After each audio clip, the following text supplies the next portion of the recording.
Raider Nation, what's Hello, going friends. on? I'm Tom Downey. Alongside me is Harris Rubenstein here for the NBA trade deadline. And we already have one breaking news trade to start things off. Going from the Pelicans to the Milwaukee Bucks. Nikola Mirotic. Harris, what do you make of this move? Perfect move. It's a perfect move for the Milwaukee Bucks. They're not sending that too much the other way. Stanley Johnson, along with Jason Smith and Woj, also just tweeted multiple second-round picks to the Pelicans for Mirotic, including the second they got for the Pistons in that Stanley Johnson trade. But overall for the Bucks, look, you want to surround Giannis with as many shooters as you possibly can. Giannis is the best scorer in the NBA around the hoop. Can't really shoot by himself. But if you look at the guys that the Bucks have been able to acquire this year, both George Hill and now Nikola Mirotic, they're trying to surround Giannis with reliable three-point shooters. And Mirotic, along with being a big guy, couldn't have asked for a better fit. Update on those second-round picks. It's 4 in total. Wow. Four second-round picks. 4 second-round picks. So basically, the Stanley Johnson trade plus Jason Smith and a bunch of second-round picks. If you're the Bucks, you make that trade every single day and twice on Tuesdays. Like, there's just, you don't need those second-round picks. They're not going to make your team. No. Now, I wonder if Nikola Mirotic is going to end up starting for them, or if they're going to end up, maybe having him come off the bench with that second unit with George Hill and Dante DiVincenzo and Ersan Ilyasova. But what they could do with Mirotic now is going to be, kind of what we've seen with Mike Budenholzer over the past couple of years. We saw them do a lot of stuff down low with Paul Millsap and trying to enhance his range. Mike Muscala was on the Hawks for a long time also. That kind of range extending 4 as well. Mirotic is going to fit perfectly with the Bucks. Their starting lineup right now, I would guess, would be Eric Bledsoe, Chris Middleton, Giannis, Mirotic, and Brook Lopez. Now, that's a fun lineup. Not only is it fun, that's a long lineup. That's a really good defensive lineup that can stop the Bucks love. The Bucks do love. But that lineup, we are going to bring this up a little bit with the Tobias Harris trade.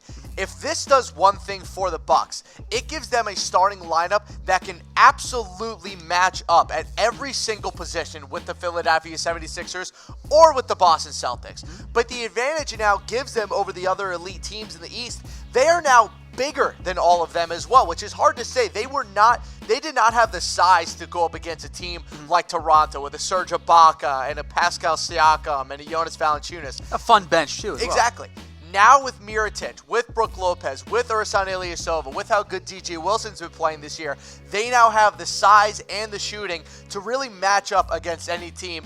They added Mike Budenholzer so they could have the competitive coaching as well. They have the best player in the Eastern Conference in Giannis. This is a great trade for the Bucks and a great way to launch our coverage today. Oh, yeah. Perfect timing right there. So if you're just now joining us, the Bucks and Pelicans have made a trade. No, it's not the Pelicans player everyone has been talking about. Nikola Mirotic heading to Milwaukee. So who won the trade? Type P for the Pelicans or type B for the Bucks? The 4 second-round picks does make things interesting to me in terms of getting that to give the Pelicans a couple of, obviously not actual lottery picks, but lottery-type tickets there. Maybe you hit a decent role player there if you're the Pelicans.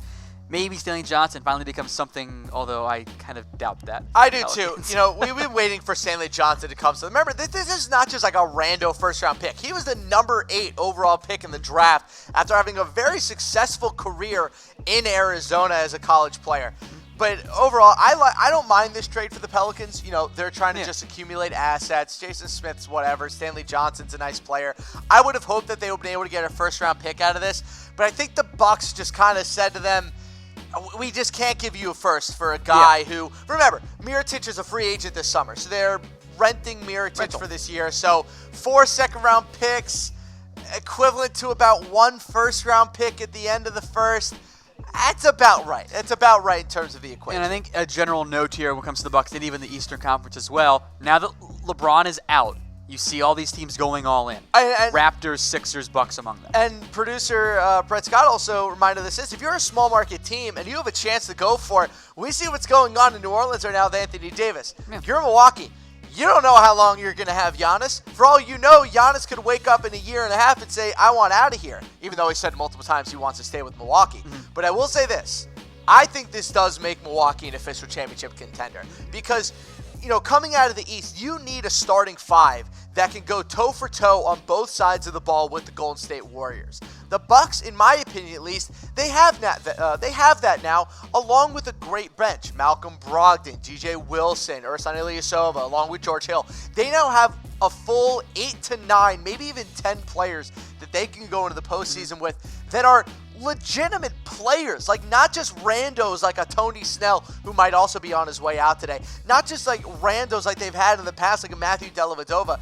They have legitimate guys now with playoff experience, with title experience, who knows what it takes to go in and win big playoff games. So I'm excited what Milwaukee's going to be able to do this year in the playoffs. They got thrashed by Boston last year, but one more thing about the Bucks. This is what happens when you hire competent coaching. This is what happens when you bring in a Mike Budenholzer instead of Jason Kidd. When you take your coaching seriously, your team follows. That's why the Wizards have had a problem for the past 5 years. That's why the Hornets have had problems for the past 5 years. All these teams take your coaching seriously. The Bucks are the best team in basketball since they got rid of Jason Kidd. That's not really a big surprise to me. All right, comment coming in, or I guess question from Joshua in Stone says, is Mirotic injured? He does have a little, I'd say, minor cap. He was nicked up. He has missed some games previously. He's been kind of in and out of the injury list so far with New Orleans this year. But when he has been playing, he's still been very good. Nikola Mirotic is actually one of the more underrated stretch fours that we have in the NBA today. So I wouldn't be too worried about injuries with Nikola Mirotic. But like we mentioned before, even if he is injured, they gave up no depth. They gave up a guy who they weren't going to use, and Jason Smith. One last note here on that trade. 2 of the second-round picks the Pelicans are getting from the Bucks are the Washington Wizards' second-round picks in 2020 and 2021. So that's just a note there for you. It's so weird to be trading picks in 2020 now, even though I know that's next year. But we've been talking so much over the past couple of years, like the Miami Heat 2021 first-round pick and the Clippers 2020 first. This is next year now. It's crazy that this stuff is finally coming to a head. All right, from Michael Scardino, hope I got that right. I'm terrible with names if there's no pronunciation guide in front of me.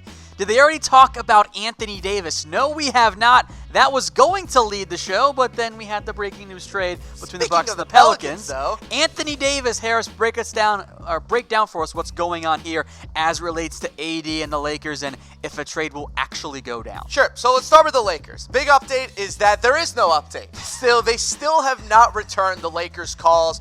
Adrian Wojnarowski about 45 minutes ago tweeted out that there's no conversations going on between the two right now, that the Pelicans are fine to sit back and wait. And then Adam Hibbelsbach, the Celtics beat writer for the Boston Globe, also pointed out that the Pelicans ownership doesn't really give a crap right now. They don't care. Apparently Mickey Loomis and owner Gail Benson are completely focused on the Saints offseason and doesn't really care whether or not they trade Anthony Davis right now. Now, as demoralizing as they may be for a Pelicans fan, it's great news for the Celtics, who know that they need to wait until the summer to make an offer for Anthony Davis and are praying that the Pelicans don't give in and trade Anthony Davis to the Lakers today. And with about 2 hours left to go until the deadline, I would give a trade possibility 2%. Yeah, there's a 2% chance. It doesn't feel likely because Boston obviously isn't a threat at the current moment. You take away the Lakers since the Pelicans clearly don't want to do business with them. Who's left? That's kind of the thing. The Knicks are not not really in talks anymore because they traded Kristaps Porzingis and they don't really have a clear line to a deal anyway. The Bucks are now out of it, even though, by the way, you ever want to see? I've preached a lot on NBA now, being able to see through sources and kind of see through what the message is going to be. When Anthony Davis' camp put out there that he was interested in re-signing with the Clippers or the Bucks, that's called a load of crap. Anthony Davis is not going from New Orleans to Milwaukee. That wasn't going to happen. They were just being Didn't have the assets either, really. So the only real teams that have been in on Anthony Davis are the Knicks, the Celtics, and the Lakers. Any other team you've been hearing is just crap. It is just smoke. It's nothing. So with this Anthony Davis trade now, the only team he could realistically go to today is the Lakers, and that's not going to happen. All right, speaking of the Lakers there, you mentioned this earlier this morning on one of our videos here. The Lakers' backup option is Klay Thompson, which doesn't feel like it should ever be a backup option. That feels like it should be at least a 1B there.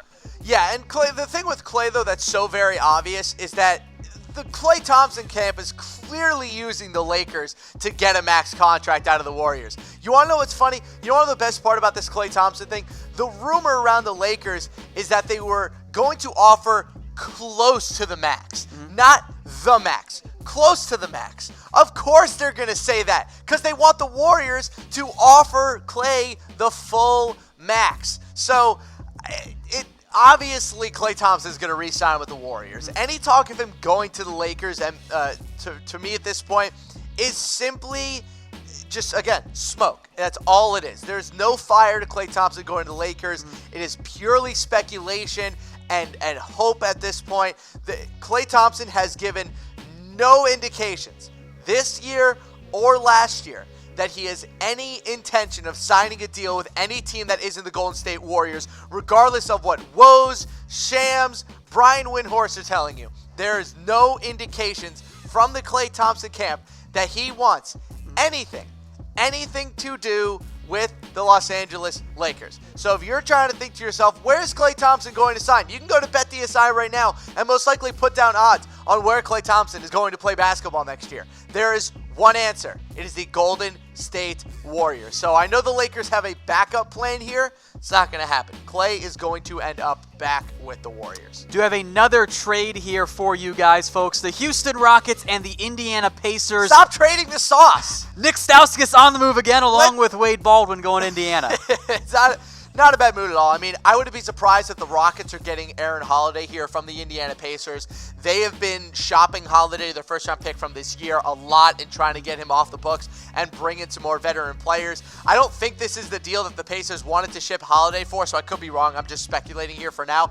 But good get for the Pacers. I mean, Stauskas started off the year really hot and just fell off a cliff. Wade Baldwin was one of the best players in the Summer League this year, and that's really all he brings to the table. Clearly the Rockets, and this is something I spoke with you about for the show, clearly the Rockets and what they've been trying to do in the trade market this year is get under the luxury tax, which a lot of teams have been trying to do. It's what the Wizards have been targeting this year. It's what the Pelicans are also targeting. Everyone is trying to get under the luxury tax, which is now serving as almost a salary cap for the NBA in a lot of ways. This is another example of that. I wouldn't be surprised if the Rockets are shipping out another salary like we've seen them. They shipped out Michael Carter-Williams already this year, Marquise Chris, Brandon Knight, Ryan Anderson, James Ennis today. They've shipped out a lot of guys to try to get under the tax, and I think this trade goes along with that. And we're still waiting on exactly what Houston is getting back, but given that it's Stauskas and Baldwin, I wouldn't expect much of a big return. And you made the comment to me before we went on air about how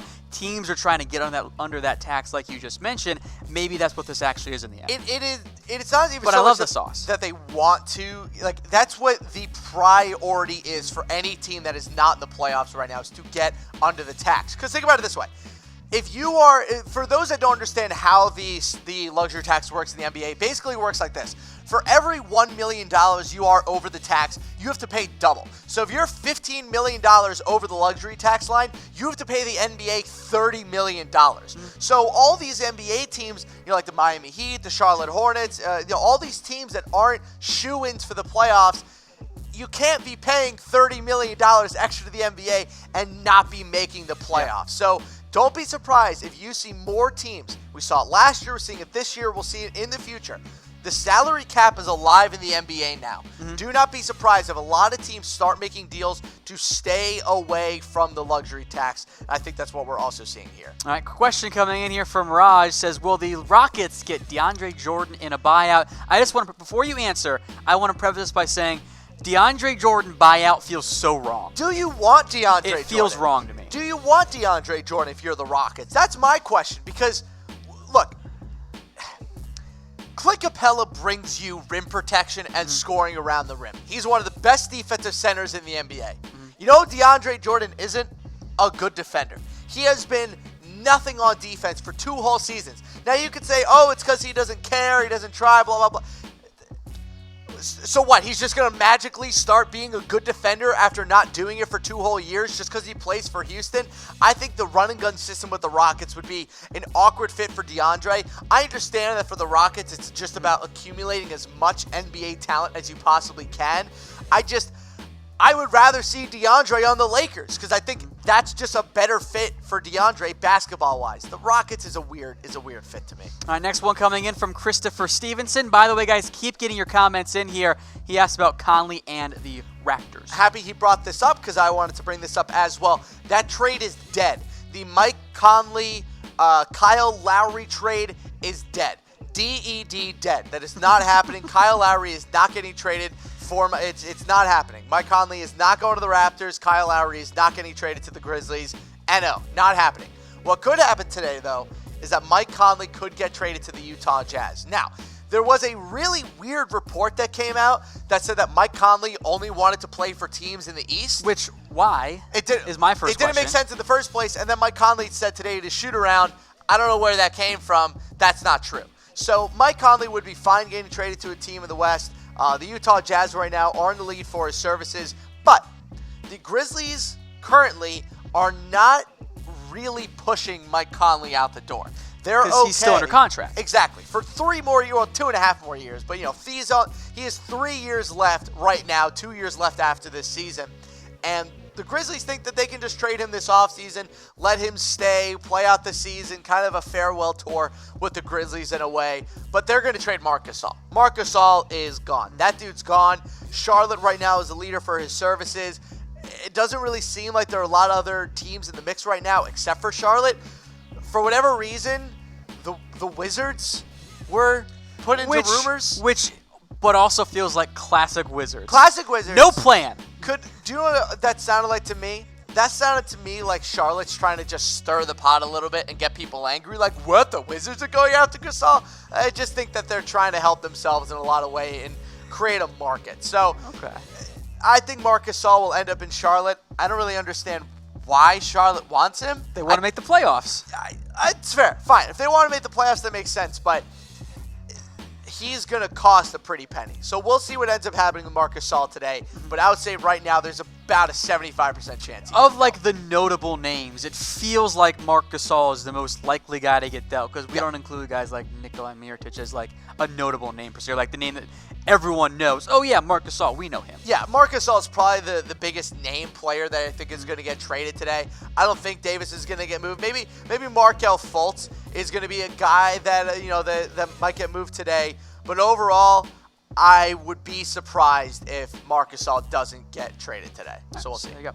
All right, next up. Oh, Dandon, my man, he says Jello, Harris. He said Jello. Instead of wasting my time on that comment, he said Jello. He said that the Rockets will only send a second-round pick to the Pacers, no cash in the deal, and the Pacers will end up waiving Stauskas and Baldwin. Salary dump. There you go. Like I said, and I assume under the cap. I assume some like random European guy from the Pacers going back to the Rockets that we've never heard of to make it an actual trade. Also, one small rumor that just came out from Ian Begley, who's one of the Knicks beat writers for ESPN, just said that when Enes Kanter, when gets either traded or bought out. Kind of feels like when. Yep. The Boston Celtics will be among the teams that are interested in Kanter when he does end up leaving the Knicks. So, interesting one. Don't really know what to make of the Celtics getting Enes Kanter. Getting an offensive big man would be good for them because right now they're very defensive heavy with Aaron Baines and Al Horford and Robert Williams. So getting a guy who can score down low wouldn't be a bad move at all. I just wonder how much they're going to be able to pay him. Plus, what is this buyout going to look like? / is there going to be anything overall with in terms of a trade because they still could move him. Let's talk about big men here and the Toronto Raptors, namely Jonas Valanciunas. With Toronto seeing the Bucks and seeing the Pacers also make a move there, or not Pacers. I guess Pacers kind of make a move, but I meant the Bucks and the Sixers making moves there. What are the Raptors going to do, Harris? Raptors are kind of in a weird spot right now because now with Mirotic on the move, they were in the hunt for Mirotic as well. They were also in the hunt for Mike Conley. I wonder if they're going to try to make a really big move in the next couple of hours here with the Bucks getting Mirotic and with the 76ers making the trade for Tobias Harris. Because if you're the Raptors, look, you are likely going to lose Kawhi this summer. Like, let's all just be honest with ourselves for a second. Kawhi is probably going to leave this summer. It's probably just going to happen. So if Kawhi leaves this summer, the Raptors need to make a run right now. They have to go after a title with how competitive the East is. With Kawhi maybe leaving, they have to make a move. I think they should overpay for Mike Conley. I know I said before that I don't think it's going to happen because as of right now, that's what the reports say. They should overpay for Mike Conley because they're going to lose Kawhi this offseason, and they're left with an aging Kyle Lowry, a couple young, nice players, and a $20 million a year Jonas Valanciunas. And that is it. So they got to figure out what they're going to do with this team right now because if they think they're going to lose Kawhi, they absolutely have to move on. By the way, one quick thing about that Houston trade, they are now $650,000 below the luxury tax. Look at that. Harris. That's almost like the only reason they made this trade was because they wanted to get under the cap. Also, they have a little bit of cash now available for the buyout market. Still don't know what Houston's actually getting back there, but I kind of figured it'll be one of those draft rights to some European guy we took in round 2. Second round pick from 2028 or something. Who knows? All right, folks. So again, we are live here. I'm Tom Downey. Alongside me, Harris Rubenstein at the NBA trade deadline. We just broke down that Rockets-Pacers trade. By the way, they're going to waive Stauskas and Baldwin. The Pacers are. More sauce. So a meaningless trade in every possible way there. Let's go to the Cleveland Cavs. Then a player who's been on the block for so long, I honestly forgot about him. J.R. Smith. J.R. Smith is going to end up getting bought out. I don't think that you're going to be able to actually find a trade for him. It just doesn't seem realistic at this point. There's just not a lot of interest around trading or giving up assets for J.R. Smith, especially when you know you can just wait. Oh, look at that. 2 hours until he enters the buyout market. And he's got next year's contract due too. So you don't want to take on that money. I've hated on the Cavs a lot. I'm not going to hate on this year. They've done a very good job of trying to turn some old aging assets into legitimate things. I mean, they've done a pretty good job. They did well in the George Hill trade. They did good in the trade last night, getting the Houston Rockets first-round pick. Was protected, but it's only a lottery protected. But they're going to get it. What it is. I mean, they got Brandon Knight as well. Maybe they move Kevin Love. Who knows? I like what the Cavs are trying to do. Remember, they have to tear everything down and then move on. If the only guy that they are unable to trade on their team is J.R. Smith and they have to let him go to the buyout market, I mean, hell, you got value back from Matthew Dellavedova. Like, at some point, you just need to thank your stars that you're able to get something for nothing. So, it's not a big deal. Jeff says J.R. Smith to the Raptors. What do you think of that idea? That wouldn't be a bad move. The only thing I don't like about it, it just takes away minutes from Danny Green, who's been having a really good season this year. I'd rather see J.R. Smith on the Bucks. I think the Bucks need more playoff experience, and I think that J.R. Smith will bring it to him. Send him to the Lakers, complete the meme team. The Lakers also need going. But overall, J.R. Smith is going to be tough to actually come up with a destination for him just because he's so inconsistent. And when LeBron's not around, there is no barrier between J.R. Smith and reality. So I'm not really sure what they want to do with him. All right, Sug Patton says J.R. is still a good player. He's serviceable, I think. He's not going to be like a 15-point-a-night guy. There are not many people in the NBA right now that I would legitimately trust to give shots to in an NBA Finals.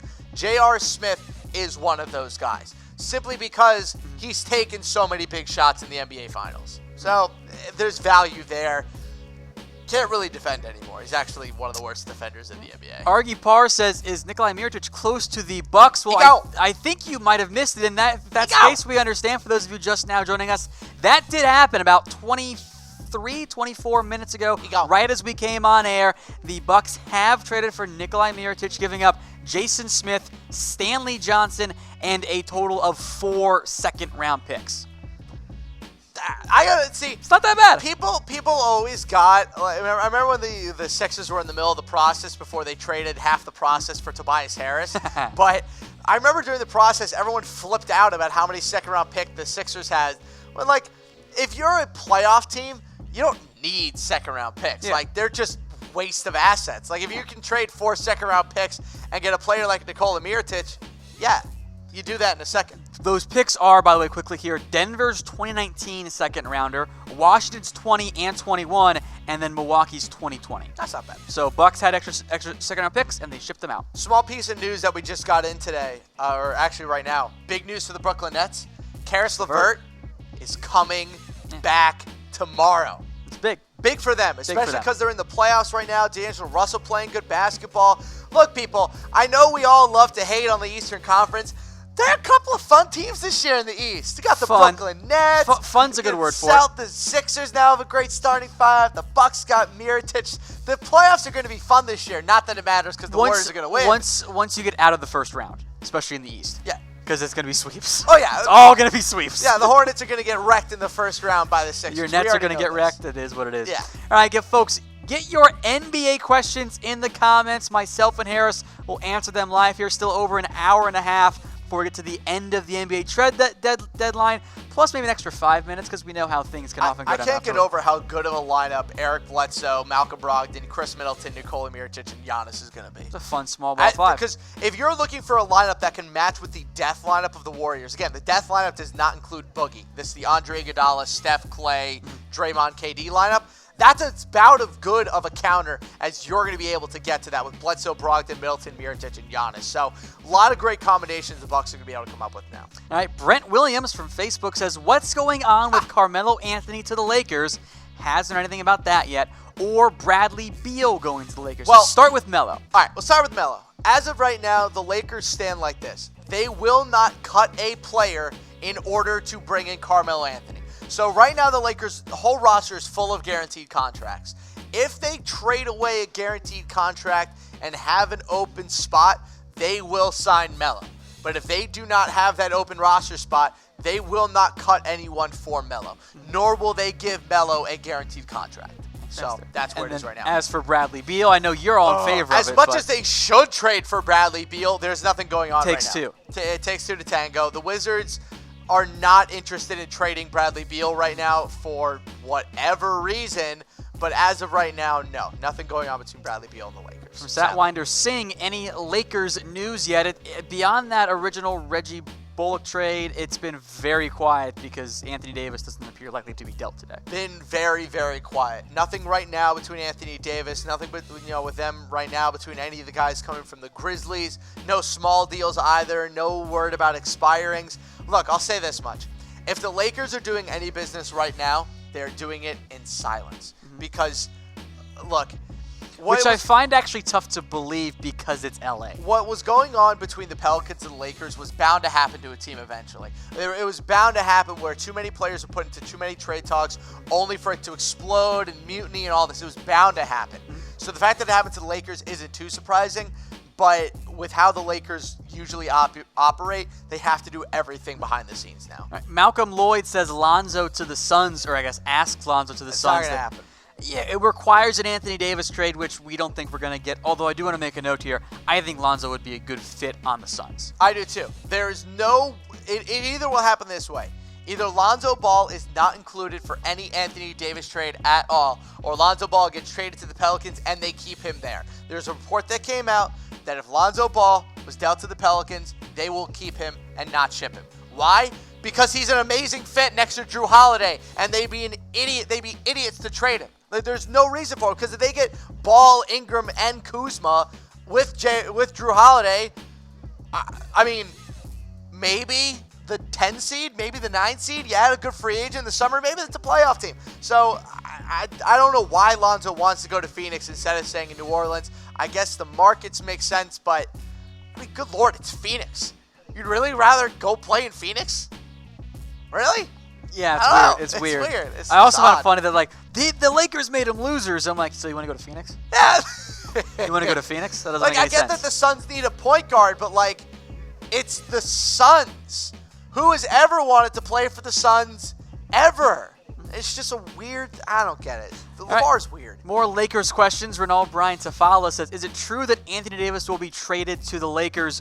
No, there's been no report of that. Got about an hour and a half No left, report of that. It's not going to happen. It is, again, there is a 2% chance. 2% dose. 2% chance that Anthony Davis gets traded to the Lakers within the next hour and a half. Hey, all you Lakers fans, by the way, we see plenty of you guys in the comment section. Go subscribe to our Lakers-only YouTube channel. Just type in chatsports.com/Lakers. It'll take you right to the page there, Harris, and you got plenty of stuff up on there on the LA Lakers. And also remember, guys, if the Lakers don't trade their first-round pick this year, we'll have a ton of NBA draft content for you this year. The Lakers, I know, are kind of getting sick of adding young players, but they will be adding another one this year.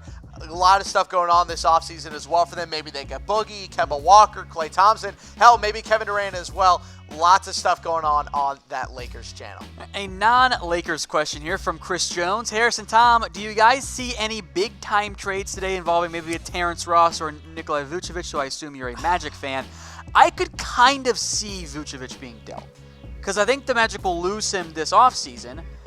Maybe a team like the Mavs or the Lakers make a move for him. I was 100% on board with the Magic trading Nikola Vucevic, and I still think they might. But with that Mo Bamba injury, causing some problems, I know that the Magic are, they're 22-32. They're nowhere really near a which playoff helps their spot. tank them, though. It does help them tank. I just wonder if they're actually going to pull the trigger. That's the one thing that the Magic have had a tough time doing over the past couple of years is doing it. It's actually making that trade and sending someone out of town. And Vucevic has been a guy that's been in trade rumors now for years. I mean, Nikola Vucevic has been rumored to get traded now for multiple seasons. Maybe now that he's officially an all-star, they can get a first-round pick for him. But how many teams out there right now are going to give up a first-round pick for Nikola Vucevic? Maybe the Pacers if Oladipo was healthy. Do the Mavs even have any left? The Mavs, no. The Lakers aren't going to do it either. So I just don't know if there's actually a team out there for Nikola Vucevic. And Terrence Ross maybe is a small trade, but I don't think he's going to get wrapped up in too much.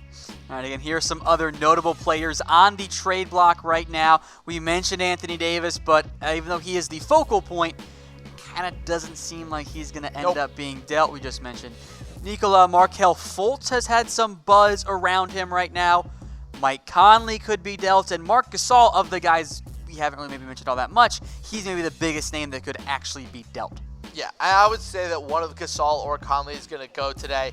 I don't know if both of them is going to. I think that's just a little bit too much organizational, turnover for the Grizzlies in terms of trading both of them on one day. I just think it's a little much, but I think Gasol is out there for sure. All right, so those are some notable names there on the trade block. Colin Reed, what is going on with the Oklahoma City Thunder? Are they going to be active at the trade deadline? No. Anything that the Thunder do is going to happen in the buyout market. Maybe someone like a Wayne Ellington or J.R. Smith would actually be good for the Oklahoma City Thunder. But one of the problems that the Thunder are starting to run into, they actually have one of the biggest caps of any team in the NBA right now. They put a lot of money in. If I'm correct, and my memory serves me correct, I'll bring up Spotrac here in a second. They are second in the NBA in salary cap. Which, fun fact, guys, it's tough to make moves when your cap is struck like that because you can't take money back. You can have the players on your team, but taking money back is even more difficult because you can't take more. You have to take either less or the same amount if you're trading away players. So it's going to be tough for the Thunder to actually make a move, but I think the buyout market's going to be there for them. I've said since the beginning that Wayne Ellington would be the perfect guy in the buyout market for them. I feel like Wayne Ellington's the perfect guy for so many teams in the buyout market. Three-point shooting. Fun fact, three-point shooting is really huge, but just remember also, it's not like the Thunder have a lot of open spots for people, especially as a starter. I mean, Steven Adams, Russell Westbrook, Paul George, there's three. Dennis Schroeder, Jeremy Grant, Patrick Patterson, Terrence Ferguson, Nerlens Noel. They have a good couple backup guards as well. Raymond Felton, Andre Roberson's going to come back at some point this season. So if they do acquire anyone, it'll probably be in the buyout market. All right, now we'll talk more trades here. We'll talk more buyout market. Keep your comments flowing. We are inside of an hour and a half until the trade deadline ends, and today's show is brought to you by BetDSI, the internet's #1 sportsbook. Head over to chatsports.com/bet. Use promo code NBA120 for a 120% deposit bonus. Go make all kinds of money betting on the NBA. And if you guys sign up and deposit with that promo code using MasterCard or Bitcoin, we'll hook you guys up with an NBA jersey. Maybe you want a Curry, a LeBron. Maybe you want a new Kristaps Mavs jersey. Wait until after the deadline, though, to buy a jersey, because you never know. LeBron doesn't have a no-trade clause. Stop it. Don't put that out into the world there. DM us on Twitter at ChatSports once you guys sign up and deposit, and we'll get you guys hooked up there with an NBA jersey. Lakers trade LeBron. Absolutely fantastic the Hornets. deal. Terrible idea by Harris there. John Kruger, any Celtics news on the buyout market? Yes. Harris, this is all you, buddy. Yes, Enes Kanter is reportedly a guy that the Celtics are interested in bringing in the buyout market. As of right now, in terms of three-point shooting, They haven't expressed any interest right now in either Wayne Ellington or J.R. Smith, the two popular ones. But right now, Enes Kanter is the guy that they are currently in on. Would it be a bad move? I think it's good for them to get a more offensively minded big man. The only bigs that they really have right now are Aaron Baines, Al Horford, Daniel Tice, Robert Williams, very defensive heavy big men. I think getting a little scoring down low would certainly help. But not to mention, Kanter's a great locker room guy. Yeah. I think he's proved that this year with New York that, he will go balls to the wall, especially in the playoff. Very competitive guy. I think Stevens will get a lot out of him. Yeah, and I think we've seen Boston in the past have some success with those fairly cheaper big men kind of coming in late there. Another point, we were asked about the Thunder before. A guy I forgot about in the buyout market, Wesley Matthews, another guy that's interested. We know that the 76ers and the Warriors are interested in Wesley Matthews, but the Thunder could be in there as well. Super chat coming in. If you guys use a super chat, we promise you it'll be featured live on the show. RW Chi-Town, do you think the Bulls should trade for Lonzo? No. No? Why? Think of what you're going to have to give up to get Lonzo if you're Chicago. And not to mention, they already traded the only piece that the Lakers wanted on the Bulls, which was Jabari Parker. So what are you going to trade for Lonzo? Chris Dunn? First round pick. Zach LaVine? Okay. Wendell Carter? I'm not sure. What about the fit of it, though? The fit actually doesn't. I don't hate the fit. I mean, you put Lonzo next to Zach LaVine and a Wendell Carter Jr. It's not a bad fit at all. But if you're the Bulls, just keep Chris Dunn. Because at this point, Chris Dunn and Lonzo Ball are basically the same player. Chris Dunn can't score. He's a good playmaker. He's an okay defender. It's not that Lonzo Ball is anything more than that right now.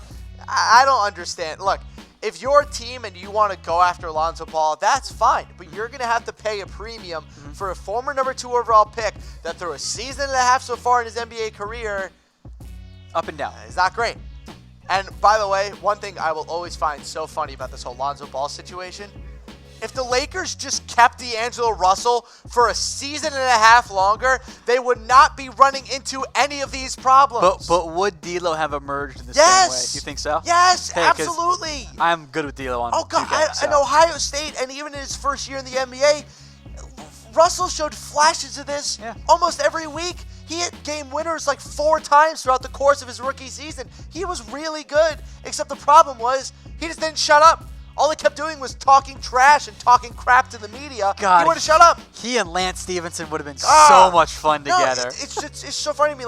I understand people's obsession with Lonzo, and I think Lonzo Ball is going to be a really good player, but let's not act as if the Lakers have not completely messed up their entire organization the past 5 years.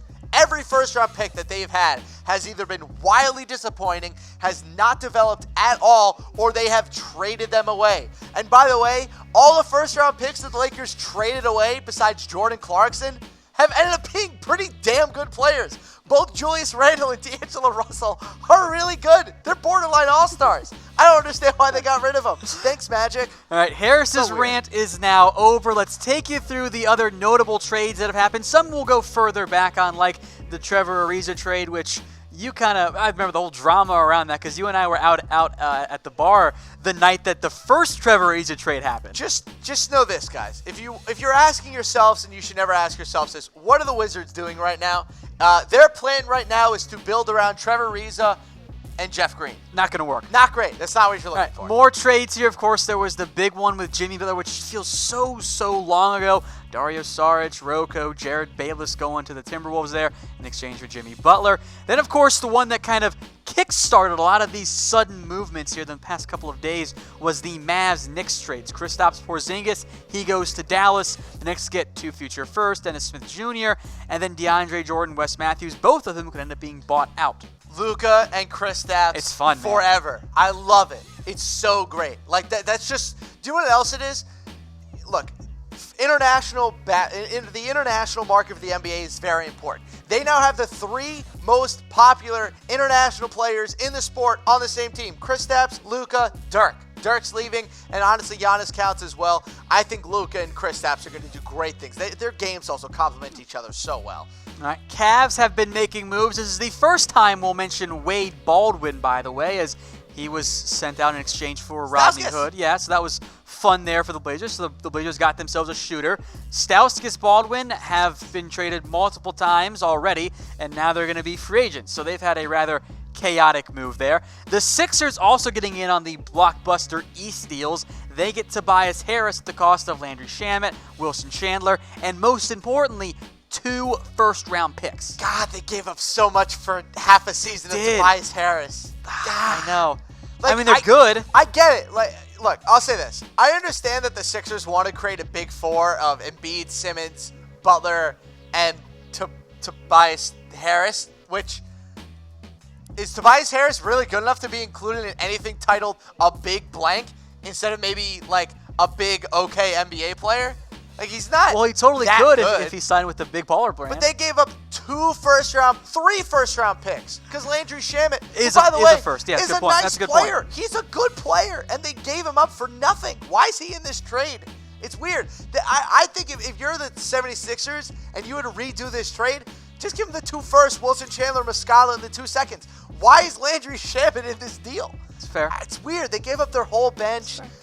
Jerry West gave Elton Brand the business here. I think the Clippers won that I think that's trade. classic Jerry West. Yeah, it is. He He's a way better trader than people give him credit for. All right, Pistons-Lakers, we'll get to that one as well. This one was an interesting move, not the blockbuster one Lakers fans wanted. Svi goes out, a second-round pick goes out, and Reggie Bullock comes back.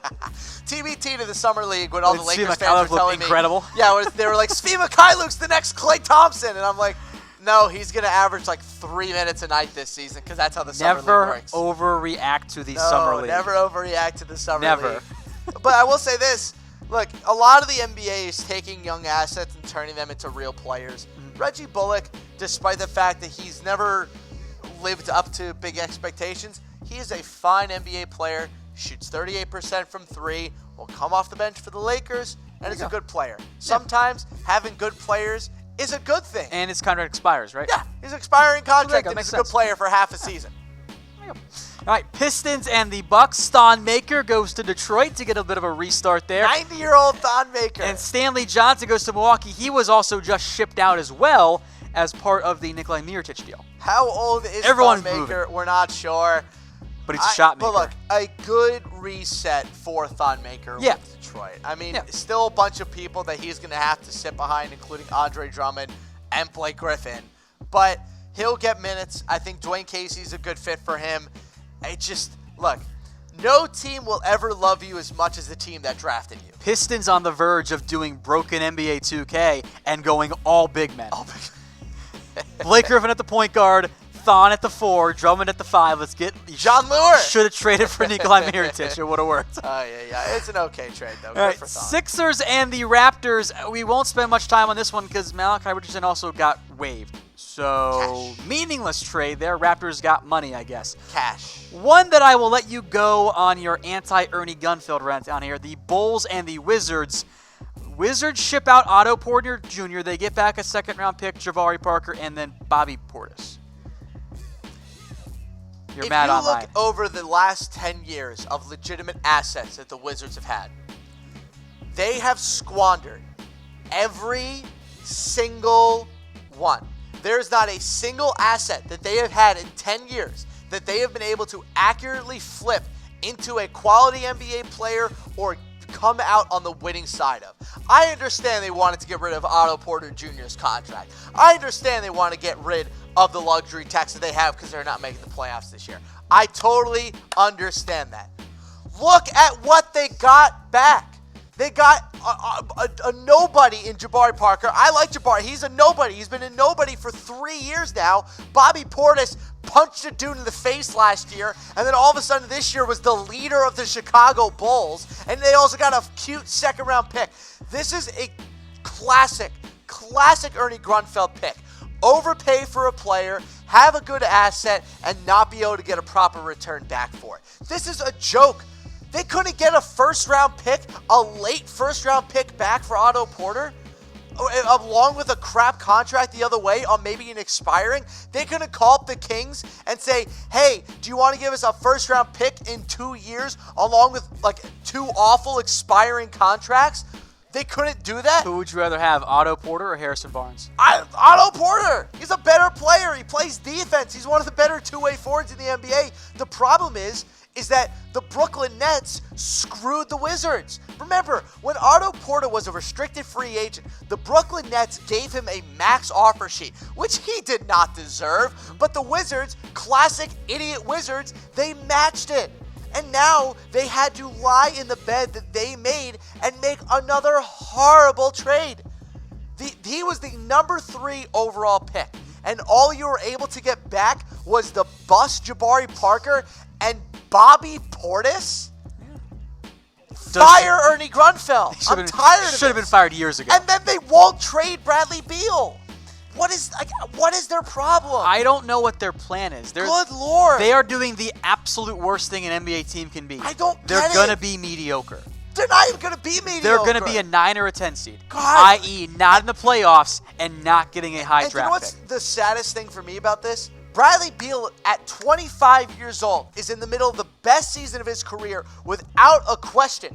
And nobody gives a damn because the Wizards are so hopeless that nobody cares. And it's a shame. Bradley Beal has been one of the 15 best players in basketball this year, and he wasn't even voted in the All-Star game. I don't get it. Stop. All right, there's your rant. There's your rant for Harris. We'll move on now with the rest of the trades that have happened. The Suns and the Heat, I'm kind of intrigued by this one, although maybe it ends up being kind of a meaningless intrigue there. Ryan Anderson goes to the Heat. Now, wait a minute. Suns get Tyler Johnson and Wayne Ellington. Tyler Johnson can kind of play the point for the Suns. Look. You kind of got two guys that can kind of play the point, but are probably better at shooting guard in Booker and Johnson. There are very few sports where these two statements that I'm about to say can be a fact. The NBA might be the only one. He's a good young player that is wildly overpaid. Okay. There are very few sports where both happen. Tyler Johnson is an example of both of those happening. He's a good young player that is way overpaid. But the Suns feel, all right, look, we have nobody at the point guard spot that's worth a damn. You know, DeAnthony Melton's okay. But Tyler Johnson come in, play a little point next to Devin Booker. Good young player, still only 25 years old. His deal sucks, but you're the Suns. Somebody has to get money on that team. And Wayne Ellington also, the reason they sent Wayne Ellington to the Suns, the last thing on this, with how bad the Miami Heat's cap structure is, they could not trade Wayne Ellington to another team without it being in some sort of package like this. So now that Ellington went to the Suns can then flip him or let him go to the buyout market, which the Heat were not able to do because of their cap. So makes sense. Some more trades here. Pelicans, they traded for Markieff Morris and traded away Wesley Johnson. Here's my question for both these teams on this trade. Well, maybe less for the Pelicans, but why? Because at least the Pelicans got a second-round pick. They might buy out Markieff Morris, which would make a lot of sense, and the Wizards are already going to Wesley Johnson's going to probably play for the Wizards because somebody has to play. Because the Pelicans do have to cut somebody. They do. They've got one too many spots right now. It's just, I don't know why either team did this. I get why the Wizards did it because of money, but why the Pelicans? Here's actually been my favorite trade so far. The Dallas Mavericks and the Sacramento Kings. The Mavs get Zach Randolph and Justin Jackson. The Kings get Harrison Barnes. I think it's a win-win trade. There's no universe where Harrison Barnes half a season of Harrison Barnes needs to require a pick to be involved. Yeah. If you're the Mavs and you probably aren't going to be that good this year, you need to get Harrison Barnes off your book. What do you want back? Yeah. Good young bench player and an expiring contract. That you might waive anyway. That's fine. And the Kings have a player that they can help for I'm not kidding when I say this, a playoff push. Yeah. 2019 of our And Lord. they want to bring Kings it back. making a playoff push, yeah. Which they should, by the way, because one thing that people need to realize, especially about a team like the Kings that hasn't made the playoffs in a while, they need locker room guys. They need good, solid veterans who are also going to help out young guys. Harrison Barnes is one of the nicest dudes in the NBA. Legitimately, he's one of the best dudes in basketball. He's going to be a great fit for that locker room. The Kings have already said publicly that they want to bring Harrison Barnes back in the future. So this is a good long-term move for the Kings. And Justin Jackson's a nice young player for the Mavericks who can do some good bench things as 7th or 8th man. Yeah, I think in the end this is a true win-win trade here. Then we got fun as well again late last night because everything happens late at night when no one's about to go to bed or they're already asleep. 3-team trade, Rockets, Cavs, and the Kings. The Rockets get Iman Shumpert, Nick Stauskas and Wade Baldwin. Then they later flipped Stauskas and Wade Baldwin again. The Cavs got Brandon Knight, Marquise Chris, and most importantly, a first-round pick. The Kings, meanwhile, get Alec Burks. I think it makes a lot of sense for all three teams again. It's actually a perfect trade for all three teams. Well done by all three of these GMs, Vlad Divac, Kobe Altman, and also Daryl Morey. The funniest thing about this for me, Anthony Davis and Marquise Chris requested a trade on the same day. Yeah. If you had told me that Marquise Chris was going to be the one that got traded first, I would have just laughed in your face. But he did. He ended up getting traded. He gets to go to a team that might as well play him. But he's not going to get any minutes because the Cavs have too many bigs. Just play him anyway. Half of the Cavs bench are big men. Just play him anyway. Ante Zizic, Larry Nance, Kevin Love, John Henson. Where's Marquise Chris going to play? Small forward. Because that did not end up working out. Also, nice get by the Kings. Alec Burks is a nice wing player as well. All right, folks, I'm Tom Downey. Alongside me is Harris Rubenstein. We are live during the NBA trade deadline. A little over an hour left to go here. Let's get to some comments from Landon. Hey, I just joined. Y'all talk about the Bucks yet? We did mention them, but we'll jump back to you for you, Landon. Can we throw up their roster again? And someone else just joining. I want to point out a couple of different things about their roster because it is so important in the modern day NBA, especially when you're envisioning, okay, what is my roster going to look like when I play the Golden State Warriors in the finals? The Bucks are the number one seed. That's what they're thinking. Your number one concern is versatility. Versatility on your bench and versatility in your starting lineup. The Bucks right now have exactly that. We were talked a lot about the Celtics coming into this season with their ability to mix and match different lineups in order to get the best matchups at all time. The Bucks now have the ability to do that also with the likes of Malcolm Brogdon, with the likes of Brook Lopez and Nikola Mirotic.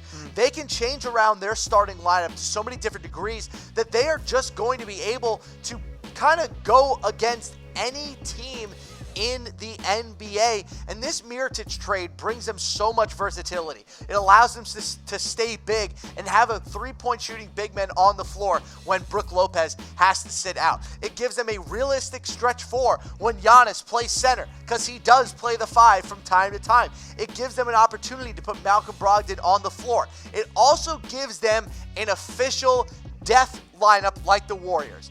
Eric Bledsoe, Malcolm Brogdon, Chris Middleton, Giannis, and Nikola Mirotic. That is as close to a death lineup as any team in the East is going to get. Don't throw the 76ers starting five at me.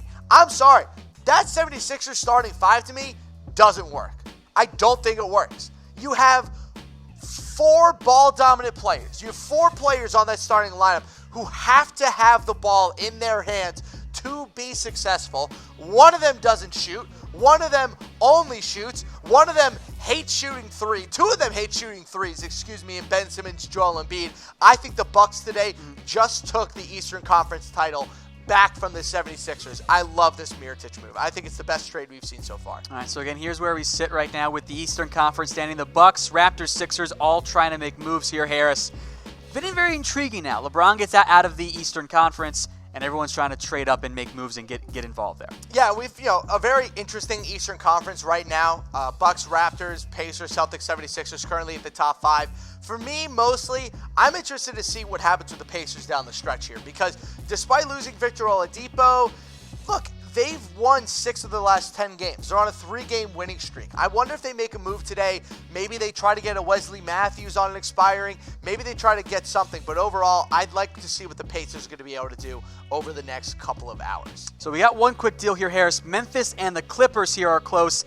And then we got another one coming, and that's even more important. The Toronto Raptors are nearing a deal for Marc Gasol. Wow! There you go. I told you, there's the move. Well. So don't mind me. I'm going to be typing in to get our graphics set up here. We'll get to the Marc Gasol one. Oh, yeah, we'll start with the Marc Gasol one. Yeah. So we mentioned before how the Raptors were going to need to make a move in order to keep up with the Bucks and with the 76ers. Getting Marc Gasol is exactly that. So now they can combine the issues that they were having with Jonas Valanciunas and Serge Ibaka with not really knowing which one to play and add Marc Gasol and get rid of that. So the best part about this also is now what the Raptors starting five is going to look like despite Well, I guess we need to know what they are trading in the first place. But as long as they aren't trading like a Pascal Siakam, I would expect OG Anunoby is probably going to be in this deal. Got to figure Valanciunas, right? Maybe. Right? Maybe. Again, that contract is tough to move. But their starting lineup as of right now is probably going to be Kyle Lowry, Danny Green, Kawhi, Pascal Siakam, and Marc Gasol. And when you put all those together, that's a damn good starting five. We have 4 fantastic starting lineups in the Eastern Conference right now. That's going to be really exciting to see. So I love this trade for the Raptors. I think it's a perfect one. We'll come back to the Marc Gasol trade once we have the actual details. Meanwhile, the Memphis Grizzlies have made a trade. Avery Bradley got traded For Garrett Temple and JaMychal Green. So break this one down for me, Harris. Good trade by the Clippers. JaMychal Green's a nice player. Garrett Temple's a good veteran off the bench. But they get rid of Avery Bradley.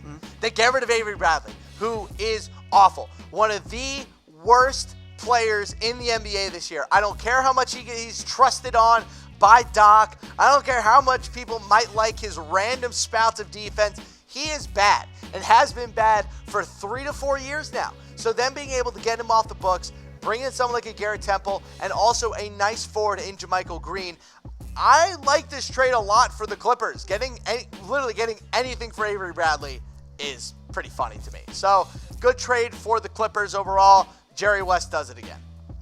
I love me some Jerry West. Yeah, that seemed like a good move there. So good for the Clippers there. They've been very aggressive. No picks coming back yet either. That's very intriguing to me as well. In theory.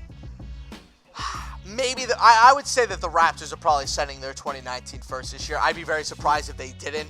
If I were to come up with a mock deal right now for Marc Gasol from the Raptors, I would say OG Anunoby for sure. For sure. I can't imagine him not being included. Definitely that 2019 first-round pick. Oh, I got it. Hold on here.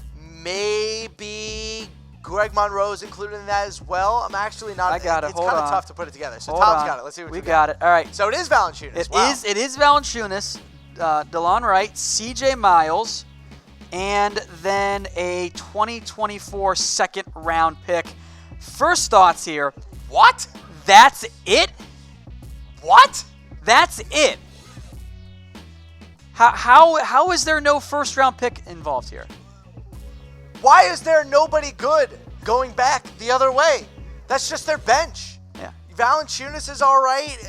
DeLon Wright, CJ, those are just a bunch of players who are okay bench guys. This is the Grizzlies' second-best asset, and they couldn't get a first-round pick? Well, it's okay. They got a 2024 second-rounder. That feels low. Remember when I went on a rant last year about how much I hated the Grizzlies front office? They didn't trade Tyreek Evans, and they've never been able to manage any asset whatsoever. What the hell is this? You're trying to tank. You're trying to be bad. Why are you getting 3 good bench players? Unless they flip half of these dudes and get a first-round pick, fine. But, that's literally, what the interesting. hell? Yeah. That is such an awful trade for the Grizzlies. You had to get some sort of second-round pick. That's not in 2024. Or you have to get a first-round pick or some sort of young player. That's nothing. Man, wow. I think that's a weird return for Memphis. It seems that Twitter is really split right now onto whether or not that's. I guess it depends. That's a huge win for the Raptors. Do you like Jonas Valanciunas a lot or not? No. I don't like his contract. He's got 2 years left at $20 million. If you're the Raptors and you just were able to get Marc Gasol, no first-round pick given up, you kept OG Anunoby, and you kept Pascal Siakam and Serge Ibaka. All you gave up was an overpriced center that you didn't want anyway, an okay guard in DeLon Wright and CJ Miles? What are you doing, Grizzlies? Wright's putting up about 7 points a game, and CJ Miles is not doing a whole lot better. Both of them are up on certainly older. Miles has 5.5. So this, to me, feels like no-brainer. Good job, Toronto. Imagine if you had sat down someone this time last year and said, yeah, Toronto, you're going to have Kawhi and Marc Gasol on your roster next year. Look, you're so mad on behalf of the Grizzlies, Harris. It's pretty funny. Shout out to Masai Ujiri with the Toronto Raptors, who has somehow, in a season, been able to acquire both Kawhi Leonard and Marc Gasol without giving up either of the two best young players on their whole team in Pascal Siakam and OG Anunoby. They were able to keep both of them and get Kawhi Leonard and Marc Gasol. I mean, I guess I'll kind of play devil's advocate. He's 34 years old now, 2 years left on his deal, but I think he's upgraded over Jonas Valanciunas. So to give up Wright and Miles in the process, that makes sense. So from Toronto's perspective, I get it, but from the Grizzlies' perspective, how does this help you win 5 years from now, 4 years from now, 3 years from now? No, it doesn't. Because you're not going to win right now. This has been my problem with the Grizzlies front office. A, they were never, ever, they waited too long to sell. B, whatever they did sell, they sold for crap. Like, for instance, this is what they got today for JaMychal Green, Garrett Temple, and Marc Gasol. They got Avery Bradley, Jonas Valanciunas, DeLon Wright, CJ Miles, and a 2024 second. Also known as nothing. Future pick. Nothing. You got nothing. They couldn't even make that a 2024 first round pick? No, a second round pick. You got roasted, Chris Wallace. Again. There are so many bad GMs in the NBA, and they always get taken advantage of in trades. Here's another example. Chris Wallace getting absolutely annihilated by Masai Ujiri. Why did Memphis do this? DeLon Wright is the best player they got in this trade. For not arguably, for the best player in the history of their franchise in Marc Gasol. Who's better? Who's been better than Marc Gasol for the Grizzlies in their franchise history? It's fair. Because I think he's been more impactful than Conley. No disrespect to Conley, of course. So for Marc Gasol, with remember, not just Marc Gasol with another year left on his deal. You got 2 years, $20 million of Jonas Valanciunas and DeLon Wright. There are a lot of stupid GMs in the NBA. Chris Wallace is one of them. Ernie Grunfeld is another. And they always get exploited and called out this time of year. They always get exposed. And we do have a super chat here coming in. By the way, folks, if you guys use a super chat, we promise you we will bring it up on air here. So we'll get to that here in just a second. But again, the Raptors, for those of you just now joining us, have made a big trade. They bring in Marc Gasol. They ship out Jonas Valanciunas, DeLon Wright, CJ Miles, and yes, a 2024 second round pick. Now, speaking of the Grizzlies, here's the super chat from Pin Bob Sponge. I like that name, by the way. Will Conley stay put for the Grizzlies, Harris? You know what? It doesn't matter. Because if they do trade Mike Conley, they probably trade him for a 2023 third round pick and, I don't know, my grandma's ashes. Like, what are they doing? I do not understand what the Memphis Grizzlies concept is in terms of a future outlook. You need to surround Jaren Jackson Jr. with really good young players or picks.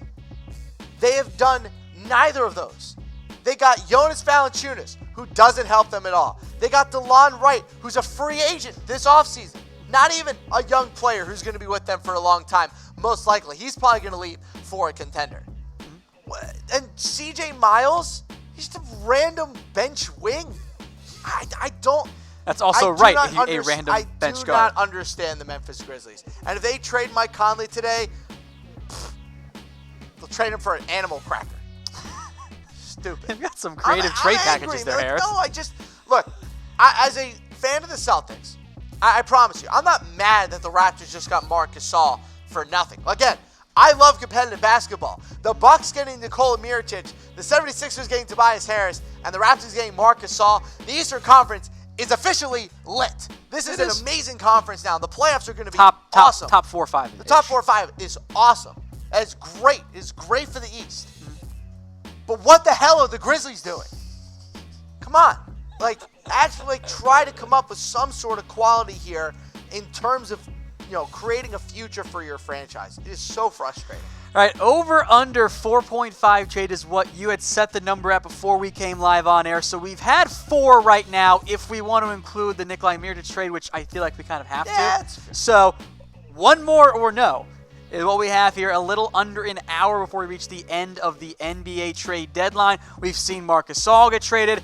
By the way, let's go back to that Rockets-Pacers deal, by the way. I do want to hit that up involving Nick Stauskas and Wade Baldwin, because I do have the details on what the Houston Rockets are getting back. They are getting back, and I believe I have my pronunciation right here, Marty Luenin, who is a 33-year-old overseas player who's never played with the Houston Rockets, and when you Google him, a photo of Josh Smith pops up. We just also got another report.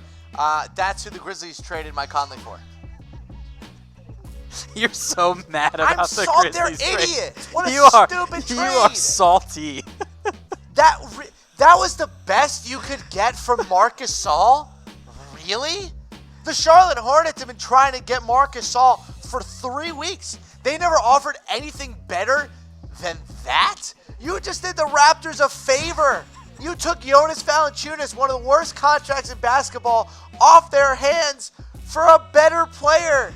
You didn't even get a first-round pick. Got a 2024 second-round pick. I need a drink. Get one here in a minute. Now, today's show is brought to you by BetDSI, the internet's #1 sportsbook. Head over to chatsports.com/bet. Use promo code NBA120 when you sign up and deposit. And once you do that, DM us on Twitter @ChatSports, and we'll hook you guys up with an NBA jersey. Maybe you want a Marc Gasol Raptors jersey. That would be lit. Maybe That you would be want fun. a Grizzlies 2024 second-round pick jersey. Either way, sign up deposit with MasterCard or Bitcoin, then DM us on Twitter @ChatSports. Once you guys get signed up and deposit, or if you need some help, we'll help you out at ChatSports. We'll walk you through it there. It's the best deal out there. You put down $50, you get 64 free to bet with that promo code, and you get an NBA jersey. All kinds of ones available. Will help you guys out. That's chatsports.com/bet, promo code NBA120. Now, while Harris recovers here from the Marc Gasol trade, let's take some more questions from Euros. Ooh. Can Gary Harris, Michael Porter Jr., and a future first get Anthony Davis? So this was the trade that Scoop B, Brandon Robinson, put out that the Nuggets apparently offered the Pelicans for Anthony Davis. If I'm the Pelicans, I say no. I don't know why they would take this. Michael Porter Jr. has not played a single NBA minute. Gary Harris is a nice player. There's just one problem. He's always hurt too. He plays the same position as the best player Drew the Holiday. Pelicans would have. Yeah, and it's being made clear Drew doesn't want to play point. Yeah, and it's also one other thing. I am 100% convinced that the Pelicans do not want to trade Anthony Davis into the Western Conference, especially to a team like the Nuggets, who, I mean, if they get Anthony Davis, they're going to be top 4 in the West for years. But they also, I don't know why they would need him. They have Paul Millsap, who's the highest paid player in the team. They have Jokic, who they just gave a max contract to. Where the hell is Anthony Davis going to play? Fair. Now, Western Conference-wise, Harris, shout out you, because you were higher on the Nuggets than anybody, even me, because I beat your ass with them every time in 2K. They're sitting there second in the Western Conference. I said that they were going to be like the 6th seed or so. If you switch the Nuggets and the Jazz, my playoff predictions, well, if you add the Lakers instead of the Clippers at the 8th seed, if you switch the Jazz and the Nuggets at the 2 seed and the 7th seed, my playoff predictions right now are perfectly correct. Perfectly correct. So we're getting really close to meeting. If you change it, I'm right. If we're really, you know what? If I don't get the seedings right, that's fine. But if the Lakers make the playoffs at the 8th seed and the playoffs stay this way, I will have gone 8 for 8 for Western Conference playoff teams. And I'll be very proud of myself. Which is tougher than you think, because the Kings have been a real surprise. The Lakers are there, Clippers, and it's the Western Conference. I don't There's think some the very Kings good are going depth. to make it. I think they're going to be just The 9th short. seed? I think it'll be just short. They're 9th seed, I should say. I'll put that in air quotes there. I cannot believe. Are the Clippers about to tank, by the way? Yes. Okay, that's kind of what I Which, thought. remember, they should, because if their pick is in the lottery, I believe they get to keep their first-round pick this year, and the Celtics get their pick next year. 52 minutes, by the way, until the trade deadline. There you go. Timberwolves, Mavs, Pelicans, Grizzlies, and, of course, the Suns there. Nowhere in the mix at all. All right, folks, I'm Tom Downey. Alongside me, Harris Rubenstein here. Just about 50 minutes to go before the NBA trade deadline. Let's take you back to some of the rumors entering today and where things currently stand. Of course, the big one, Anthony Davis. There has been truly nothing on him right now. The Pelicans have stopped taking the Lakers calls, and I don't think we're going to get any real action there on that front, unfortunately. No, nothing's most likely going to happen. We have not heard any rumors about Anthony Davis for really the past 3 hours or so. The biggest name players who we thought were going to get dealt today, Nikola Mirotic, Marc Gasol, they already been traded. Last big name guys who are still on the board, I'm interested to see if Conley gets moved today, interested to see about Fultz and also Nikola Vucevic, but as of right now, not too much going on in terms of bigger name guys and moving out. Though, if we can in a minute get the Raptors' new starting lineup up with Marc Gasol in there, I just finished that up and I'd love to see what that looks like. But in terms of Anthony Davis right now, the biggest update today came out between him and the Celtics, that apparently the Celtics have been talking to the Pelicans about an official offer that they could send out this summer. Not likely to happen right now. Involve Jason Tatum, Marcus Smart, Robert Williams, and 3 first-round picks, which is a lot. So we'll see if that ends up being the actual trade, but the two sides are talking.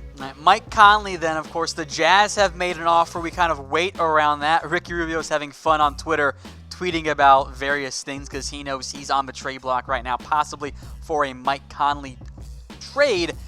Offer of Rubio favors and a first-round pick. Grizzlies turned that down, though, Harris. As of right now, Rubio favors and a first-round pick is about as bad of a deal as getting Valanciunas, DeLon Wright, and C.J. Miles in a 2024 second with Marc Gasol. But you got it first, at least. Yeah, at least you got a first-round pick. It could be anything. It could even be a 2024 Look, with how bad pick. of a deal the Grizzlies just made, I would almost keep Mike Conley because there's just no possible way that you can mess up this trade now with Mike Conley. You cannot afford the literal. I don't want to throw too much hyperbole around, but the future of the Grizzlies franchise rides on this Mike Conley trade, and what they're able to get for him will determine whether or not they're going to be successful within the next 3 to 4 years. Then another big man who might not actually get traded, and he's Cantor, who is a potential buyout candidate, Harris. Yeah, and likely the Celtics are going to be the team that he ends up on. And one thing I want to note about the Celtics versus the rest of the Eastern Conference, because I've gotten a couple Twitter DMs saying, oh, the Celtics are going to make a big move now. The Celtics already made their big move. Their big move was putting Marcus Smart and Markieff Morris into the starting lineup. Since they made that lineup change, they have the most wins in the NBA. They have the second most points scored in the NBA, the third highest plus-minus in the NBA, and the 4th highest net rating in basketball. So with all these big trades that Eastern Conference teams are making, they're making them because they're afraid of the Celtics. And they're seeing that, oh crap, the Celtics are really hot right now, have won like 20 of their last 24 games, and we got to do something now. So Cantor could end up adding to that as well. All right, for those of you just now joining us, let's break down the trades that have happened today. The Sixers and Rockets in what you call one of those tax maneuvering trades. They swap future second-round picks, and the Sixers get James Ennis because Houston trying to get, and they have successfully gotten under that luxury tax threshold. Yeah, and that's kind of what the Rockets, I think, their biggest goal coming into today was. They didn't quite get under it. They're a little bit over it, but that's fine. They wanted to get out of the $14.7 million of luxury tax that they went into the season with. So cut some salary. Maybe they'll get a couple nice guys in the buyout market, but it sucks that we're not going to see the same Rockets team that we did last year. Right, one of your favorite trades so far today, Nikola Mirotic goes from the Pelicans to the Bucks. Jason Smith, Stanley Johnson, and not 1, not 2, not 3, but 4 second-round picks go to the Pelicans. I feel like the Pelicans got more for half a season of Nikola Mirotic than the Grizzlies got for Gasol. 4 second-round picks and a nice young player in Stanley Johnson. I like this trade for both sides. Like, Mirotic wasn't going to re-sign with the Pelicans. They got some good assets back for him. They got maybe not the top quality assets, but they got a mass of assets. And I think for a lot of teams in the NBA, sometimes that's as good as a peak asset is getting a lot of stuff. Not you, Grizzlies. You made a bad trade. All right, I'll go back to the Rockets here. They slipped away Nick Stauskas and Wade Baldwin and a future second-round pick to take back a European, one of those classic, we have his draft rights. Marty Lunin is 33 years old. He's never played in the NBA. He's never going to come over. This is just we have to include somebody to make it an actual trade. So here's this random European guy no one's heard of. Fun fact, if you Google him, a photo of Josh Smith in a Rockets jersey pops up. So no one knows who he is. I actually don't know who that is, though. We did just get word. Grizzlies by Conley trade. You just made that joke Alluded. again. You just made that joke. Make it again. Stop it, you. Now, Clippers and Grizzlies have made a trade here as well. This one kind of came in right around the Marc Gasol timing, so we kind of overlooked it, I think, to an extent.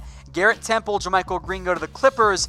Avery Bradley goes to the Grizzlies. So, Harris, take some time here and break down this trade for both sides. This trade is also really bad for the Grizzlies because JaMychal Green is actually a pretty nice player, good asset, young guy, and all they were able to get back is Avery Bradley. What are you doing, Chris Wallace? I feel like Temple and Green, although not like elite assets, good bench guys. Couldn't you've gotten just like a second-round pick? Wouldn't that be better? But throw in with Avery Bradley? Avery Bradley is worse than both of the two players that you traded for. And what does he do for you? Nothing. Yeah. This is my problem that I've had with the Grizzlies for years. They do not have a plan. They do not have an idea. They just guess constantly. And this Raptors trade is even worse. And there's people on Twitter saying, oh, I actually like that trio. That's a good way to start a rebuild. No, it's not. But to start a rebuild, no, it's not. Don't you need something to rebuild around? Yeah. You need something. DeLon Wright is going to be what really sparks their rebuild. How about the 2 years, $20 million of Jonas Valanciunas, who, mind you, the Raptors, the team that drafted him and paid him, had difficulty playing him this year because he does not fit the modern-day NBA. CJ Miles, what are the Grizzlies going to do with him? He should be a wing on a playoff team. Why did they even ask for CJ Miles? I don't understand what the Grizzlies' thought process is here behind getting 3 mid-tier NBA players with no star potential and no first-round pick. They got 3 average NBA basketball players for the second best player on their whole team right now and the best player their franchise has ever had. And a second-round pick 5 years from now. Yeah, what the hell? Look, when the Heat traded away that 2021 first-round pick, yeah, they traded in that Goran Dragic trade, which at the time when they traded it was like 7 years or something away, 6 or 7 years away, and Pat Riley was going to be 75 years old. He didn't even know if he was still going to be on the team. Chris Wallace is a young dude. I hope he's not around by 2024, because if he's still around, then the Grizzlies owner is as dumb as their GM. Or Jonas Valanciunas leads them to a playoff spot. Oh God, I just don't get it. Get picks, get young guys, get people who aren't going to help you get wins this year. I don't understand. Are they still trying to win right now? Because that's kind of what it feels like. You brought in a vet in Avery Bradley, you brought in Valanciunas and Wright and Miles that can help you. This feels like that 2024 second. This feels like Hornets moves. It is such a middle finger to the rest of the NBA and like what a good trade looks like. It's like, ha! We didn't get that first round pick, but we got a second round pick in 5 years. Hell yeah! All right, let's get to some comments then here. Johnny Yesterday says 2024 second round pick jersey. Of course, he's making fun of my bet DSI read. They are sponsoring today's show. I guess making fun of it with me. They're sponsoring today's show. Chatsports.com/bet. Promo code NBA120 gets you a 120% deposit bonus and a jersey. So Nikola Mirotic, Marc Gasol, 2024 second round pick. I don't know how that we do the number there. Maybe we do like just second round pick as the name and then just, apostrophe 24. That's how we do it. That's your 2024 second round pick jersey there. Sign up deposit, MasterCard or Bitcoin at chatsports.com/bet with that promo code NBA120. Then DM us on Twitter at chatsports and we'll get you guys hooked up. There is not a better deal out there. Not at all. And the Bet DSI deal is about as good of a deal as the Raptors just got to get Marc Gasol. So you know that it's exactly what you should do. Can we bring up the Raptors roster with Marc Gasol on it? Because I want people to understand how good of a starting five the Raptors now have. And I believe we also have, we're here. Cycle through the Raptors, Bucks, and 76ers starting fives. And also we have the Celtics in there too. So their starting fives, these are now the top 4 teams in the Eastern Conference. So here's the Raptors. Lowry, Danny Green, Kawhi, Pascal Siakam, and Marc Gasol. A couple of guys coming in. Patrick McCaw might see more playing time now with CJ Miles on his way out, along with DeLon Wright. So maybe he's now going to be a real player for them. But this this is your closing five. This is what your final minute five is going to be for the Toronto Raptors. That's as good of a starting five or crunch time five as you're going to find in the NBA. But not to be outdone by that, the Bucks also just changed their starting five to bring in Nikola Mirotic. So their starting five now looks something like this. Eric Bledsoe, Chris Middleton, Giannis, Brook Lopez, Nikola Mirotic. And, of course, they can swap things out as well if they decide to put Malcolm Brogdon into the starting lineup, depending on which team they're going up against. So they can be pretty versatile on that end as well. And then finally, for the first time, we can actually see the Philadelphia 76ers starting lineup with Tobias Harris now in line. Now, I want people to notice, no, that's not Tobias Harris in a Sixers jersey. It's just they look exactly the same. So he didn't really switch too much. He's kind of got that weird shoulder thing going on that some of the NBA photos often have, where they kind of look photoshopped. So now you have jacked. all these new starting fives. Ben Simmons along with Tobias Harris, JJ Redick, and Jimmy Butler, and Joel Embiid. Clearly, teams are showing that if you're in the East and you're good, you got to make a run for it, especially with the proverbial, Celtics struggles with Oladipo out for the Pacers. We are now in an official 4-horse race to win the Eastern Conference. And with even how good the Bucks have been, whatever, I think all four of these teams are on the completely same tier. I think it's the Warriors in tier 1, the 4 best teams in the East on tier 2, along with the Nuggets, and then a bunch of other teams in tier 3. So we'll see what ends up happening over the next couple of weeks. But what about the Pacers?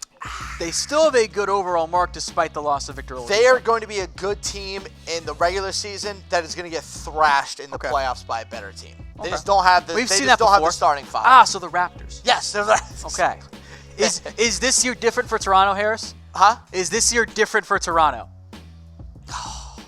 Because you told me it was last year, and I told you that it wasn't. Man, having Marc Gasol is a really good addition for them, and Nick Nurse has been fun. But you also need to remember with this Raptors team, they have had a lot of chemistry issues over the past couple of weeks. And I wonder if adding Marc Gasol, former teammate of Kyle Lowry's in Memphis, I wonder if those two will be able to get the chemistry back on track. Also, one thing I want to note out, just had a small update.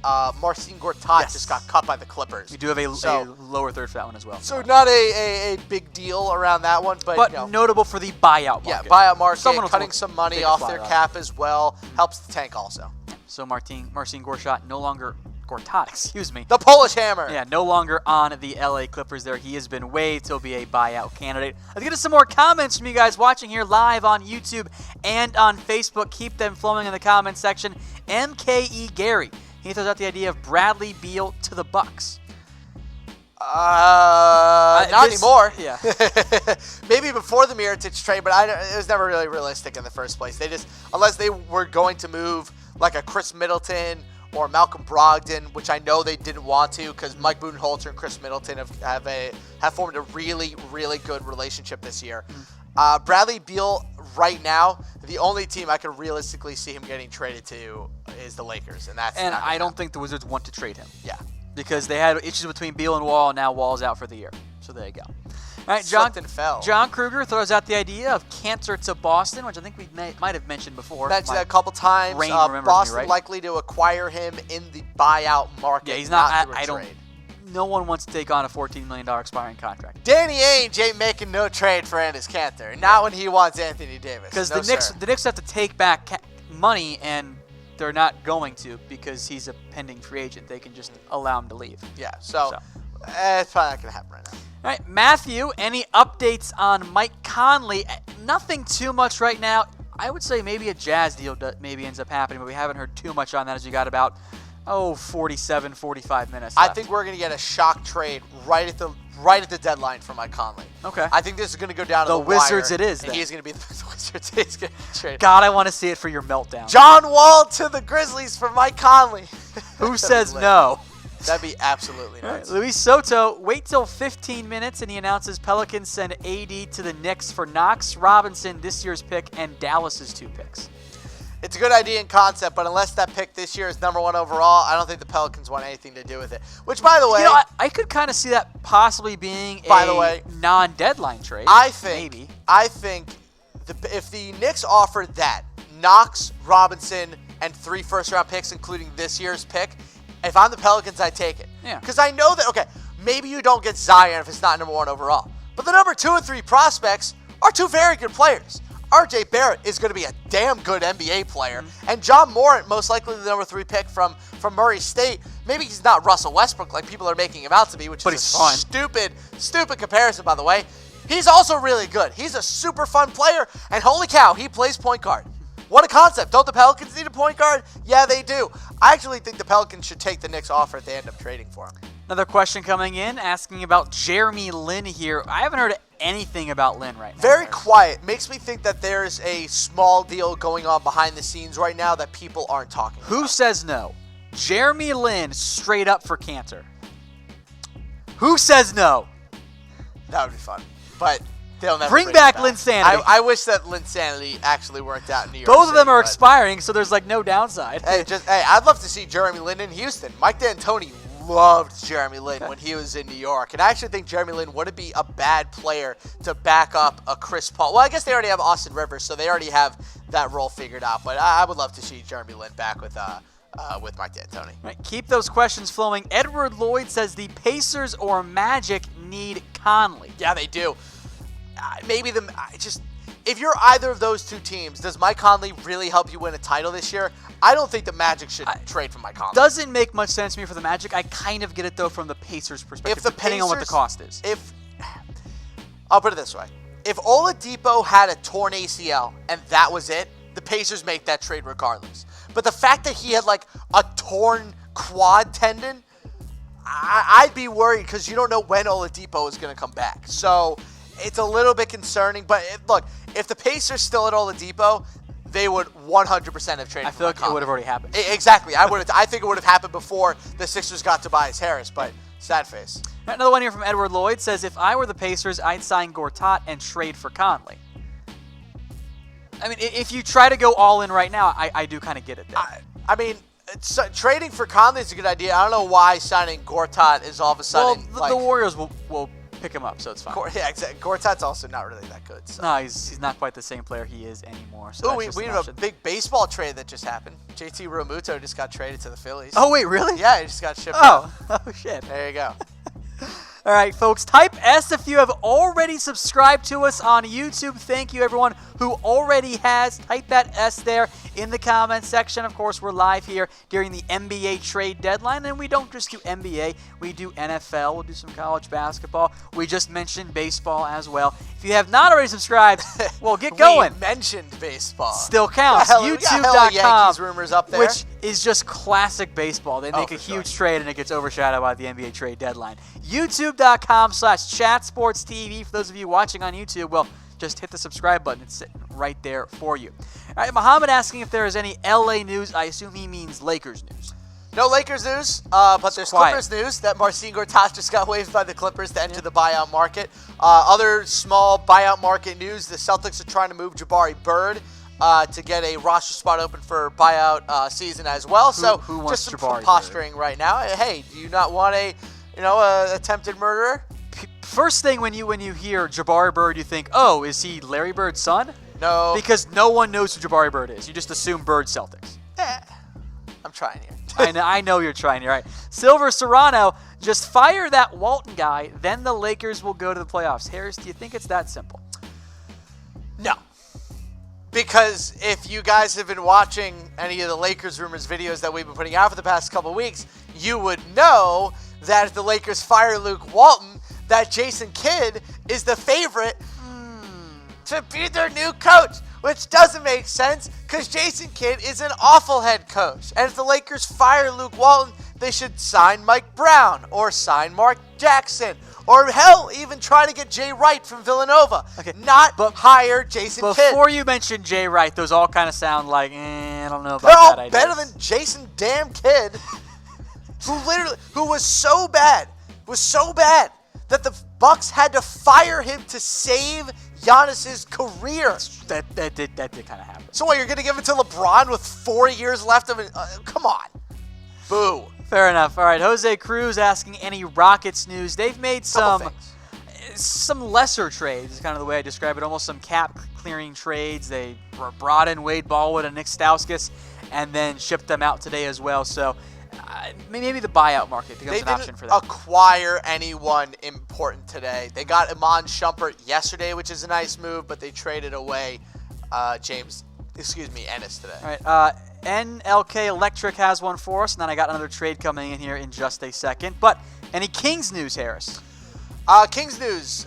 They traded for Harrison Barnes last night. As of right now, nothing else going on. Keep an eye out, though. I think the Kings can end up making a move here soon. All right. Any Thunder news, Harris, so far? No Thunder news, except for the fact that they might be in the market for Wesley Matthews. An old Thunder friend, Enes Kanter, is most likely going to get bought out by the New York Knicks. All right, Harris. We do have a trade here, Clippers and the Lakers, and I don't think you're going to like it very much. The details are Mike Muscala's going to L.A. for Michael Beasley and Ivica Zubac. So they got Zubac for Mike Muscala? Yeah. Jerry West did it again. Oh, Jerry West, you. Praise be Jerry West. Let me tell you something. Only the Clippers could get Ivica Zubac, who, by the way, has been being put in Anthony Davis trade rumors. So we need to switch those because the Lakers were the ones that got Muscala. We got to switch those. That's my bad. I mean, I don't know what the Lakers are doing. Mike Muscala is not that good. And you really had to give up Zubac in order to get rid of Michael Beasley? Isn't he on a one-year deal? If you're the Clippers, hell yeah. Good get for the Clippers. That's a nice young big you just got. What are the Lakers doing? Mike Muscala? If Ivica Zubac was a legitimate trade, there has to be a pick involved in this. There has to be a pick. There has to be. Has to be a pick involved in this somehow. There's no way they would just give up Zubac for Mike Muscala. There has to be a pick. There's got to be something. Keep going on that one. I also have a Blazers-Kings trade here coming up as well. But this one doesn't. Did they finally trade Scal? Yes, they traded Scal. Free Scal Labossiere. Free Scal. Anyway, some time here realistically, though, if you're the Lakers, why do this move? They must have done this move. There has to be a pick involved. Has to be. Has to be a pick involved in order for them to give up Zubac. Mike Muscala is neither a good player who can help them win a title now, nor is he a player who is going to mean anything on their bench over the next couple of months. I am flabbergasted that the Lakers. Do you know why they did it? Why? So they can sign Carmelo Anthony. Oh, no way, you're kidding. I bet you. It opens up a roster It does spot. open up oh my God, did they just trade Ivica Zubac to sign Melo? They just did. It happened. That's what happened. I bet you money that's what it is. Oh, no. Oh, no. All right, let's Harris. Who would have thought that Magic Johnson and Rob Pelinka, first-time GM, would suck at this? That is awful. Harris continues to melt down there. Has to be Melo. We'll see what happens there. There's nothing actually out there on that, but I'm just connecting dots there, knowing what LeBron James Zubac has been averaging like 16 and 11 the past like 2.5 weeks. He's been really good. So who won the trade, Harris? Well, obviously the Clippers. What? This stuff's just funny to me to watch Harris melt. We got another trade. The Grizzlies are trading Shelvin Mack for Tyler Dorsey of the Atlanta Hawks. Well, that's irrelevant. That's also irrelevant. What a weird. So will the Lakers sign Melo now? Let us know. Oh my Lord. I'll get that. Oh, here we just had another update for Anthony Davis. Pelicans and the Lakers have had no trade conversations today. None. So there's your update. None. So it ain't happening. No trade talks today. The Lakers trade away Zubac, who was in an Anthony Davis trade package. It's stunning. It's weird. All right, here is that Trailblazers-Kings trade. Skull goes to the Blazers, and Caleb Swanigan comes over to the Kings. So, a swap of... Not bad. Good. Some Caleb upside, Swanigan's an okay player for the Kings. I'm not really sure why the Blazers gave up on him so quickly, but that's not a big option. I mean, Look, the Lakers must think that they have somebody in the buyout market that they really want to sign. Maybe a Wesley Matthews, maybe a J.R. Smith, maybe a Wayne Ellington. There it is. There it is. No, it's not Melo. The Lakers plan to evaluate the full buyout market once it takes shape, but Carmelo Anthony is expected to be among the considerations too. Yes! The meme team continues. Even though they got rid of Michael Beasley, they'll make it happen. Dude, Rob Pelinka and Magic Johnson are bad at this. Straight up, they are just bad at this. They are bad at this. This does kind of feel like all LeBron, though. Like, that's what this feels like. This also really should make all Cavs fans thankful for what David Griffin was able to do with that team while LeBron is there. It is clearly not easy to fill a roster around LeBron. What a joke. That is awful. All right, let's get to some comments here. Bryant Milbury says, Melo to LA is going to work. Watch, him and James are going to be a problem. I think we have officially entered Dwight Howard territory for Carmelo Anthony. It's going to be different this time, I promise. Every time we play that game, doesn't do it. Melo to LA is going to work. Watch, him and James are going to be a problem. Melo adds veteran experience to the young core. It's the wrong experience you want. The young core that they're going to trade in like 4 months? Who the hell cares? Do they really? 2 playoff teams in the West have cut him in the past 8 months. And you think that he's going to be what gets you to the playoffs? There you go. So again, folks, the Lakers have traded away 2 players, Michael Beasley, Ivica Zubac, for only Mike Muscala opens up a roster spot, and the report is that the Lakers are going to explore the buyout market, and Carmelo Anthony is going to be an option. Now you're sad. Why are you sad again? Because there's so many stupid NBA teams. This isn't that hard. Like that's a lot of the things that I think when it comes to player management and team management, being a GM, sure, there are a lot of things at play, but it is not that hard. Do not give up Ivica Zubac for Mike Muscala. Don't do it. Don't do it. Say no. Very easy. I don't understand. Oh, Mike Muscala gives them some shooting, and now they have an open roster spot. Who's more valuable to you now and next year? Ivica Zubac or Mike Muscala? What the hell? This also kind of feels like a meme team acquisition here for Mike Muscala. So Tim's asking if the Lakers are not going to keep Mike Muscala. No, they're going to keep him. You keep him, but by trading away 2 players, you free up a roster spot to do so. Exactly. 2 for 1. So odd. Melo's going to average 50 points. Oh, stop it. I don't even know if I want you to watch our show anymore. That's outrageous. I think he's kidding. I hope so. I'm pretty sure he's kidding. The internet needs a sarcasm font. I've said that this is the next big addition to the internet. Arnold, you didn't make one. We need a sarcasm font. We instructed one of our workers, Arnold, to do it, and he never did it. And it's his biggest failure as a human being that he never finished it. Weird trade right here. The Hawks and the Grizzlies. Shelvin Mack goes to Atlanta. Grizzlies get Tyler Dorsey. So, okay. Why? I don't have a great explanation there. The NBA is super unique in that no other league has quite as many. Well, okay, that happened. I guess Tyler Dorsey's 22 years old. I get it for the Grizz. All right. I guess. I'm not gonna hate on it. Fun. Seriously, there are so many times on Twitter that somebody would say something really funny, and instead of laughing, I have to first question myself over whether or not it's sarcasm or if they're being serious. So it's just interesting to me. It's all interesting. Why did they give up Zubac? Why not just cut Beasley? Like, seriously, why not just...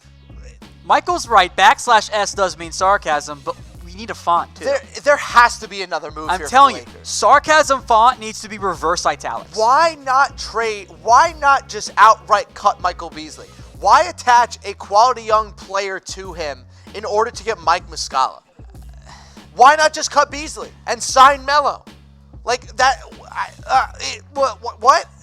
Harris, we broke Harris, so we still have 20 minutes technically, 20 plus till the trade deadline ends. Kendall asking that he just got in the chat here. Was the Gasol trade legit? Yes, it was. Marc Gasol on the move to the Toronto Raptors. Harris acting like me at the end of round 1 of the NFL just got draft. An update. Just broken. The Grizzlies are not trading Mike Conley today. Okay, well, table flip.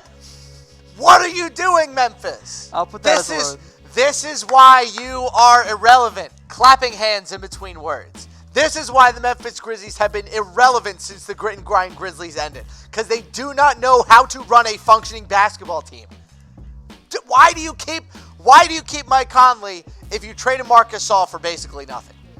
Why? I don't get it. It's so confusing. Are they still trying to win games? They must. They must be. Producer Brett's got something that he's going to get to here in a second. I don't know what it is, but he's like giggling over there in the corner behind the scenes. Got his finger wagging like he's got something good to upset Harris here. But that was the trade, Raptors and the Grizzlies. All right, Frederick Dorr says he just unsubscribed with the disrespect from Melo. Hopefully you guys make me subscribe again because you guys are funny. I will handle this, Harris, because you're being rude. You're being rude. I'm putting you in timeout. Melo was a great NBA player. Current Melo isn't any good anymore. That's the reality. When multiple playoff teams don't want you, you're just not good anymore. Now, maybe playing with LeBron reinvigorates him or something, but the Lakers, in theory, getting rid of an actual good young asset to make room for Melo doesn't make sense from a roster building perspective. And I know it's Melo, and we've seen how good he's been in the past. He's not the same guy anymore. That's just not who he is. The Rockets did not want him. So with 20 minutes to go, I don't think that Melo is the solution to the Lakers' woes. If Melo is your answer, you're asking the wrong questions. That's my mindset, Harris. So much more nice than you, because you just rip on Melo, which is pretty funny. It's been cut by 2 playoff teams in 8 months. I don't know why you are looking for disrespect from us when the entire NBA has literally been disrespecting him for about a year and a half now. So if everybody disrespects you, does it just become respect? Or are you now respected? Yeah. Or is it just like, if you're so underrated, aren't you just rated at that point? Oh my God. The Mike Muscala portion, like, I get you got another shooter who can play some center for you. Also, I want to point one thing out, because I'm seeing people freak out about this on Twitter, and there's also the Celtics fans that I'm sure are watching right now. No, Danny Ainge should not make a random move to keep up with the rest of the teams in the East. No. They made that trade to keep up with you. You have a plan. Danny Ainge has a plan. He knows what he wants to do. He should not just give up on that plan because the 76ers got Tobias Harris. Another potential option, by the way, for the buyout market for the Lakers, the Clippers plan to waive Michael Beasley, so why not just bring him back? So it's basically a Vika Zubac from Mike Muscala? I'm kidding about that part. That is a joke. What? That is a joke. Wait, they're not waiving? No, they are going to waive him, but the Lakers aren't going to bring him Why back. did they trade for Mike Muscala? Why? Why? Harris gets broken a lot on air. It's pretty funny. I want teams to be smart. I don't hate any team in the NBA. Mm-hmm. What I hate is stupidity. And what I hate is just outright being obvious that you don't know how to build a basketball team. That's what makes me mad. I don't like stupidity. I want all teams to be successful. But I cannot stand to see something like this. Vika Zubac was a legitimate trade piece that could have helped them get Anthony Davis. And they shipped him for a roster spot and Mike Muscala. Best thing that could happen, though, is they sign Carmelo Anthony and he puts up 17-20. I don't think we legitimately questioned Rob Pelinka enough when he was hired as GM. He had no front office experience in the NBA. He was only Kobe Bryant's agent. And as of right now, with 1 year with LeBron, he has successfully put together a joke of a roster and has pissed off every single person besides LeBron on his team. Why? We keep talking about Luke Walton's job. Why are we not talking about Rob Pelinka's job? Oh, we got another one. Keep going. I'm just so lost in all this. I think it is ridiculous. Question for you, Harris, from Doc Prince. Any news from the Nets? Nope, nothing right now. Might get something in the buyout market, but they have enough young assets that they're okay kind of keeping everything together. So, that's okay. This one also here says Thunder won't make any moves. They'll be on the buyout market, which Correct. I think makes Wesley sense. Matthews is an option, as is Wayne Ellington. I would love to see Wayne Ellington end up with them. Here's your trade. About 16 minutes or so to go before the trade deadline. Markelle Fultz is on the move. He's going to the Orlando Magic. Wow! Yeah. The Magic actually pulled the trigger. Interesting. I kind of like it. I wonder what they got back. Cause Still waiting on the details. I'm going to try to guess. I would say a protected first-round pick. I would say a lottery-protected first-round pick this year and next year, and then unprotected in 2021. That's what I would guess. But I can't imagine the Magic giving up way too much for Markelle Fultz, though. Mo Bamba? I kid. Though a good reset for Markelle Fultz. Maybe a little bit more relaxed of a place that he can go and really grow his skills back to where they need to be. Also a good get for the Magic, who have really been in need the past couple of years for a real point guard. Markelle Fultz could bring that to him when he eventually comes back. It's a rehab project, but I think it's one that's absolutely worth exploring there. Yeah. So again, Markelle Fultz on the move to the Orlando Magic. At this time, we do not know what the details are. We did, though, wildly hit the over, by the way. I said on the trades. easy one. Yeah, but you set it at 4.5. You said it, pick the over. I set the market to help okay, myself. give me a second here. I have the details on this. In the meantime, shout out your favorite team here, guys. It's going to be Jonathan Simmons, the Thunder's first, and a Cavs second-round pick. Yeah. That's the trade. Wow. Really? Wow.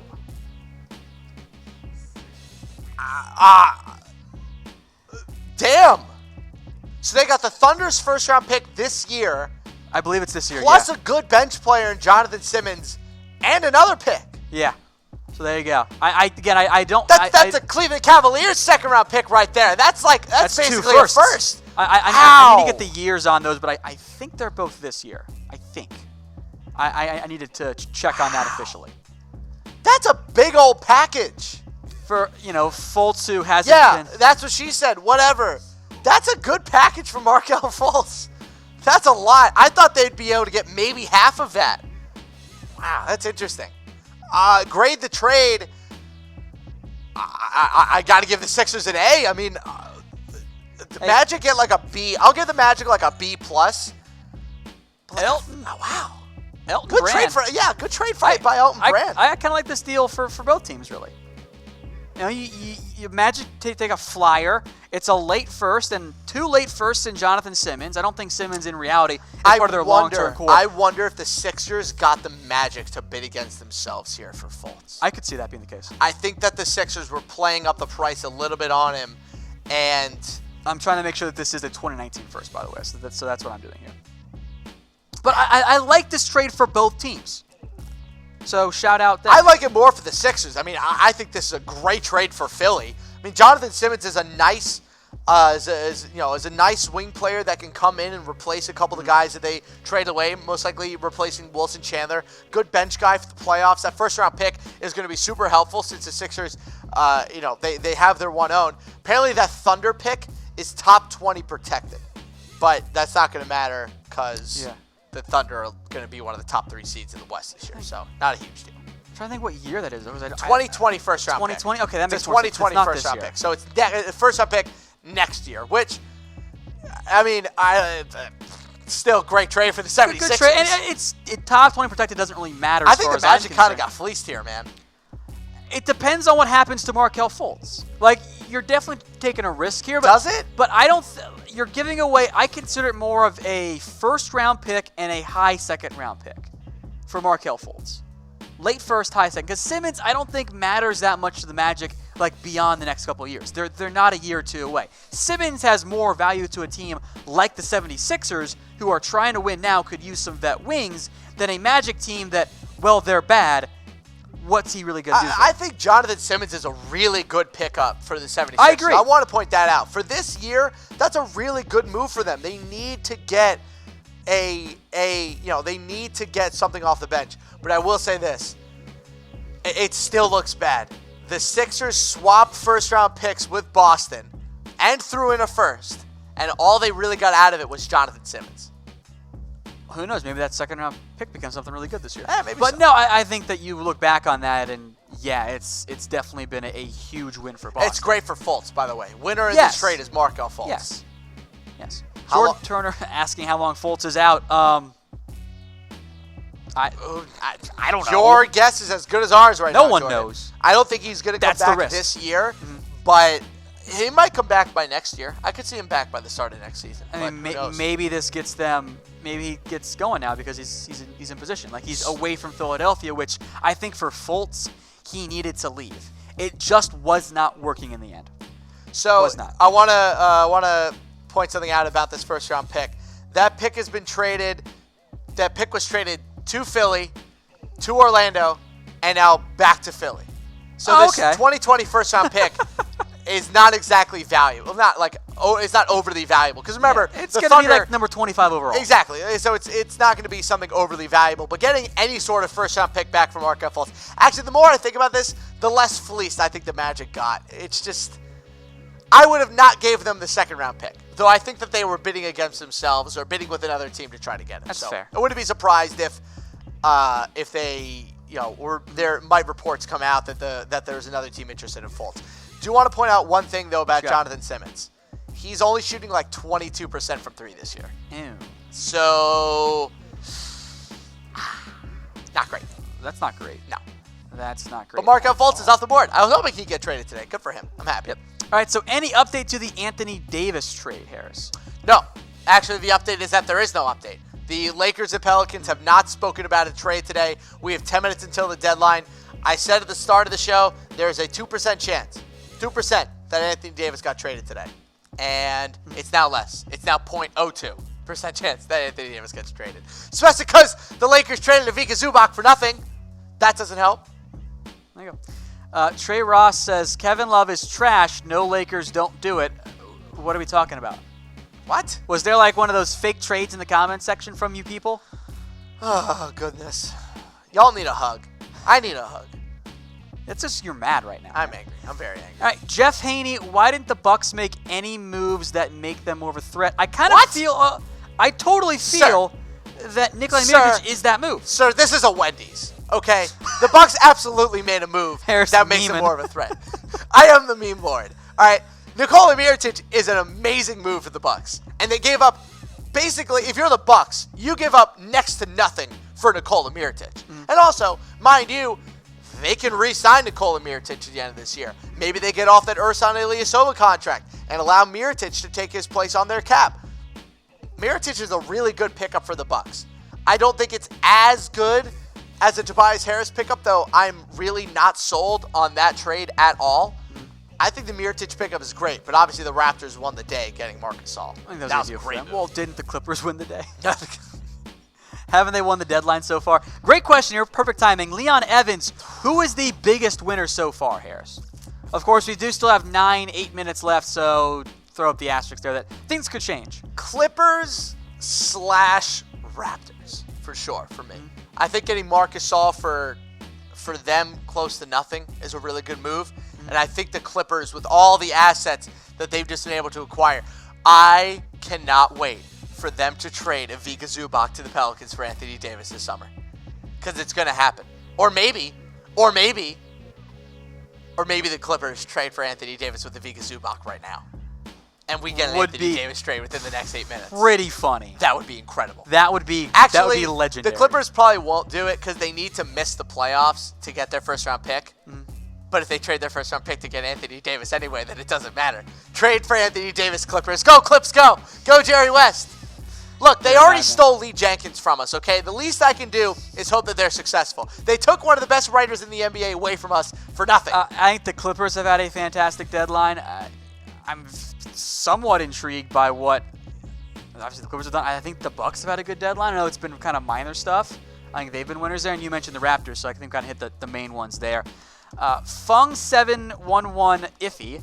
Do you think the Grizzlies are going to keep Mike Conley? That was the report that the Grizzlies are not going to trade away Mike Conley. They will instead keep him and possibly trade him around the NBA draft. Again, he's under contract longer, so they don't have that same artificial deadline there, is the key there. Yeah, exactly. Carlos, is there any latest Heat news? It's been fairly quiet. They did trade Tyler Johnson, but that was nothing like Dragic or anything there. Nothing crazy so far with the Miami Heat. You know, they are trying to move a lot of money around, but it's really tough with how bad their cap space is right now. All right, Angelo Dog, haven't discussed this one too much. We did do it once briefly. Thoughts on the Bulls trade? He means Otto Porter. Oh, it's a great get for the Bulls. I mean, the Bulls have to pay somebody. And all of a sudden, you go into next season, Zach LaVine, Otto Porter, Lauri Markkanen, Wendell Carter Jr., another most likely top 5 to top 10 pick. It's not bad. Bulls are growing well. I think the Otto Porter trade is going to help them. Let's get them a better coach. Especially because they got off of that awful Jabari Parker contract. I think that the addition of Otto Porter is going to actually lead to some wins next year for them. Yeah, there's that trade again. Bobby Portis, Jabari Parker, and a second-round pick. Michael asking now, who is the biggest loser for today? The Grizzlies. That's fair. The Grizzlies. I just don't think they got enough from Marc Gasol, and not trading Mike Conley right now I think is a mistake. I think if you're the Grizzlies, you have to blow it up. You got to make sure. Remember, their pick this year is top 6 protected. So if they land in the top 6 in the NBA draft, they keep their pick. With Mike Conley and with those players, all decent, good NBA players that they got from the Raptors, they're going to win too many games.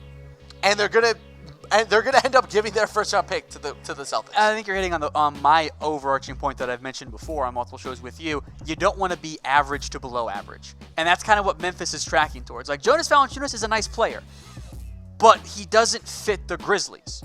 He doesn't make you a playoff team this year. He doesn't help you lose games the next couple years. You're going to finish 8, 9, 10, 11 in the West. That's like the worst spot to be. I think it's a mistake. I think it is a mistake what the Grizzlies did today, and I think they could have gone a lot more. I think it's a mistake. Right. Jeff asking, with the picks and players the Sixers have acquired, why not go after Anthony Davis? Play nice.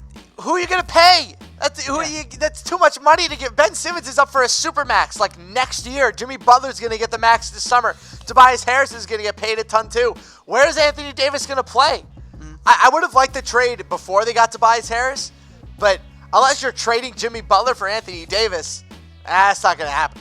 Not to mention, they don't have any picks left. They traded them all for Tobias Harris. I'm serious. All of their long-term assets are gone. They have no more long-term assets. All those crazy second-round picks are gone. All those first-round picks are gone. They're gone. They do not have picks, nor do they have players to move anymore. They're big 4. The process has ended, ladies and gentlemen. Yeah, and the done. process equals Ben Simmons, Jimmy Butler, Tobias Harris, and Joel Embiid, which is... Could have been worse. Yeah. Could have been worse, though. Could have been a lot better. Fair enough. Could have been a whole lot better. Enough. All right, have you guys subscribed right to us here on YouTube? Type S if you have. Let us know in the comment section. If you haven't, well, go subscribe. YouTube.com/chatsportstv. That's the link right there if you're watching on Facebook. If you're watching on YouTube, I mean, just hit the button. It's that easy. Pretty straightforward there. Just let us know. Type S if you've already subscribed. Once again, I'm Tom Downey. That is Harris Rubenstein, who also, by the way, host our Los Angeles Lakers show. It's news, it's rumors, it'll maybe drafting what happens there. It'll definitely be free agency as well throughout the season, and of course the playoff push as well. That's chatsports.com/Lakers. Go subscribe as well. That's a new channel that we just started up, by the way. One other thing I just want to note out, the Knicks are officially entering buyout discussions with Enes Kanter. I do have one other note here as well on the buyout market in terms of, we have a lower third for this one as well, that the Pacers are the favorites to sign Wes Matthews. Interesting. Probably saying that we're going to offer you the most money because we really, really need you in order to stay relevant in the East. So, look, it's great to see teams reloading. It's great to see, the Eastern Conference, or at least the top half of the Eastern Conference, exploding. But, oh, by the way, we just got an update. Anthony Davis' agent, Rich Paul, has spoken. Davis will not be traded today. Oh, okay. So he went from 2% to 0.02% to 0%. Thunder's first and 76ers in next year's draft, which is supposed to be weak. Every draft is supposed to be the strongest draft ever and the weakest draft ever. Anyone who tells you that a draft is supposed to be weak, you can't make that a point. Isn't Cole Anthony coming out next year, one of the best prospects in high school? I don't know. Is it Scottie Pippen's kid coming out next year also? What? When does Bronny come out? 3 more years. We have 3 years. I heard the Pelicans wanted Bronny in a trade too. I don't think next year's draft is supposed to be weak. Look, if you pick 25, you can end up with a nice player. I mean, the Lakers drafted Kyle Kuzma late in the draft there. There are a couple other different great players that have been drafted in the back half of the draft. So any first-round pick for Markelle Fultz is a good first-round pick. So keep the comments flowing here. We'll bring up this one from John, which we've mentioned before about the Celtics and Cancer, which we do think makes some sense as a possible fit there, Harris. Yeah, I think it'll actually end up being what happens. The Celtics need rebounding, and they need scoring off their bench, and I think Cantor is that guy. Hussein asking, can you go over every trade that happened today? Yes, we will. We'll go over that here. We do kind of want to wait and make sure that there isn't anything chaotic here happening in what we'll call the last minute, but we've seen this time and time again across multiple sports where the trade deadline ends and there was actually a trade that got in just before the wire that they were rushing to get done, so it didn't even get leaked. Yeah, it's been a fun deadline this year. I gotta say, I love the NBA trade deadline. I think it's been a really fun couple of years here. This was another good deadline. A lot of players moving around. Michael Jones, apparently Harris's burner account says, what the WTF are my Grizz doing? I almost said that the way it's spelled out long-wise. My bad. We are tanking the wrong way. Why trade Gasol for trash and no first-round pick? Because they're dumb. And Chris Wallace is a bad GM. I don't even think that it's trash. It's that it's not bad enough or not good enough. It's just average there. I just do not think that is a good enough package back for Marc Gasol, who, again, is arguably the best player in the history of that franchise. I think he's the best player. I don't like it. Well, trade deadline over, by the way. The clock has hit 0. We'll let you know if any other trades come in. In the meantime, we will keep talking here about some of your questions before we just play it safe, just in case we get some more chaos there. Daniel Simpson, any more Dallas Mavericks trade news besides Harrison Barnes? I kind of don't think so. I don't think the Magic were going to do anything with Nikola. There'd been some buzz about Goran Dragic, but none of that seems to be happening today. No, nothing crazy else with Mavericks. They made their 2 moves. Their move was to get off of the Harrison Barnes deal and get an asset back for him. And also, they bring in Porzingis, which I think the biggest question for the Mavs right now is not about another trade. It's when is Porzingis coming back? Yeah. So might not be this year. Yeah. Might not be this year. All right, Adonis, any Knicks news beyond Cancer, who's about to be bought out, and Wes Matthews also going to be The Knicks didn't get Anthony Davis. Look, they made their big move with the Kristaps trade. That was their move. Yep. So once they did that, it was pretty much quiet. Also, one more really funny thing about the Lakers. Okay. Mike Muscala was a guy that they wanted to sign this offseason. Oh. And instead of signing him, they now had to trade for him because they don't know what they're doing.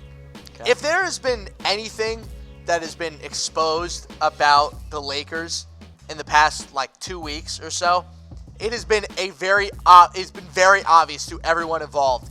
They do not know what they are doing. They have no long-term plan. They have no short-term plan. They do not know how to manage their own trades, and they do not know what to do with LeBron James. Mm-hmm. They thought that by getting LeBron, everything was going to be fine. That's not how it works. Mm-hmm. You gotta surround your talent with good players, not just random big names that you read on Twitter.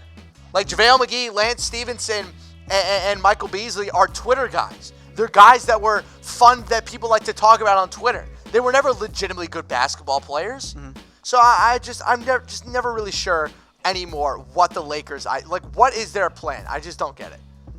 Super chat coming in from Jason Genova. I don't know what PHP 50 is. I think it means 50, it translates to 96 cents. Is that the conversion rate? 96 cents. Thank you. Appreciate that. By the way here, Harris, I do have one more trade for you that just came. Don't get excited. It's meaningless for 98% of fans out there. But you might like it. Boston has traded Jabari Bird away. Yes! Which opens up a roster We spot got rid of the attempted murderer. For the buyout. Good job, Celtics. Now they got a spot for the buyout market. I don't know what the Hawks the Celtics are giving up. I would assume it's a heavily protected second-round pick. The Celtics already won the day. You want to know why? Anthony Davis did not get traded today. Celtics win. Cash is also heading Celtics to the win. Atlanta Hawks in this trade. Yeah, they're probably paying off Cash most of his considerations, the most traded player in NBA history. contract. always involved there. No, I'm serious. Like the Celtics won today because Anthony Davis will not be traded.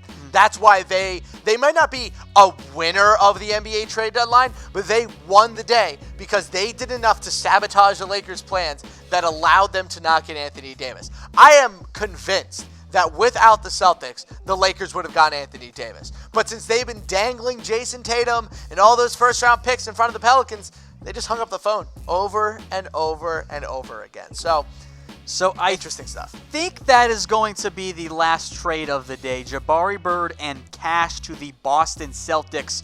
Boston gets a heavily protected second-round pick.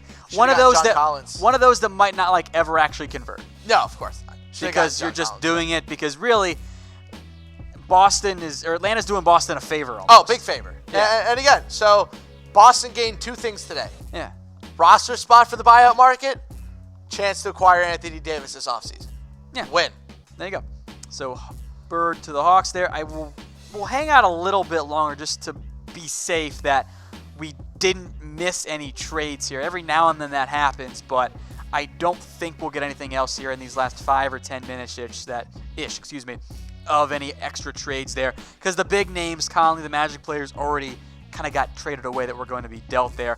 So in the meantime, shout out your favorite team in the comment section. Lakers, Celtics, Hawks, Raptors, whatever it is, let us know in the comment section. Keep it going there. And feel free to argue and be mean to each other as long as it's all in good fun. That makes it okay. Yeah, you can be mean, keep it nice, but you have to have fun with it. All right, here's one. Sebastian Holiday says, what does an Anthony Davis to Boston trade look like for you guys? Harris, I'll let you take this over here. Well, the Rubenstein trade machine was much different than the actual trade that was leaked today. Though I want to point this out. We'll bring up the trade that was leaked today. I want to point something out. This trade that was leaked today makes absolutely no sense for the Celtics. No sense. This would be a ridiculous overpay. A ridiculous overpay. Ridiculous. They do not have to trade both Marcus Smart and Al Horford. They only really have to trade Horford with his contract coming up, or that player option. So, for me, the trade looks like this. It's Jason Tatum, Al Horford, Robert Williams, and 3 first-round picks from this year. Cut out Marcus Smart, and that's fine. But also on the other side of that trade can also include, if you want it to be Jaylen Brown and make it 4 first-round picks, or make it Jaylen Brown and Marcus Smart, it doesn't really matter. I just don't think that Jason Tatum and Marcus Smart, the 2 most tradable assets on the Celtics, with 3 first-round picks with it, I don't believe that report for a second. I think that was a bad report. Marquez Bernard says Davis doesn't want to go to Boston. Sideways face. Neither did Kevin Garnett. I think, that's all I'll say. I think the key here for Boston and Davis is it's not that Davis doesn't want to ever play for Boston. It's that Davis wants to play for the Lakers. The biggest competitor for Lakers in a trade is Boston. Therefore, you say you don't want to go to Boston in an attempt to force your way to LA. That's why you throw in the Bucks and the Clippers and the Knicks as other options when 2 of those can't make a trade for you because they don't have the assets. I want to point out one quick thing right now also about this whole Anthony Davis Celtics conversation. You've only been hearing information from Clutch Sports and the Lakers and the Pelicans. You've heard a little bit from the Celtics, and that's it. Has Anthony Davis stood in front of a mic and said, I do not want to play for the Celtics? If the answer is no, then it doesn't matter. Because Kevin Garnett, I swear to you, Kevin Garnett said the same exact thing a week before getting traded to the Celtics. And look what happened. He was there for 5 years. These kind of reports are worthless. What about Kawhi? Kind of a similar thing. What about Paul George? Yeah? Paul George, I am not going to re-sign with any team that trades for me. Yeah. 4-year max deal with the Thunder. These reports are crap because they're trying to tell the future. You don't know what Anthony Davis's mind is going to be in the summer of 2020. You don't know where he's going to be. What if the Celtics win the title with Anthony Davis next year? Is he just going to up and leave? I just look. These reports in 2019 about what's going to happen in a year and a half are crap. They are all crap.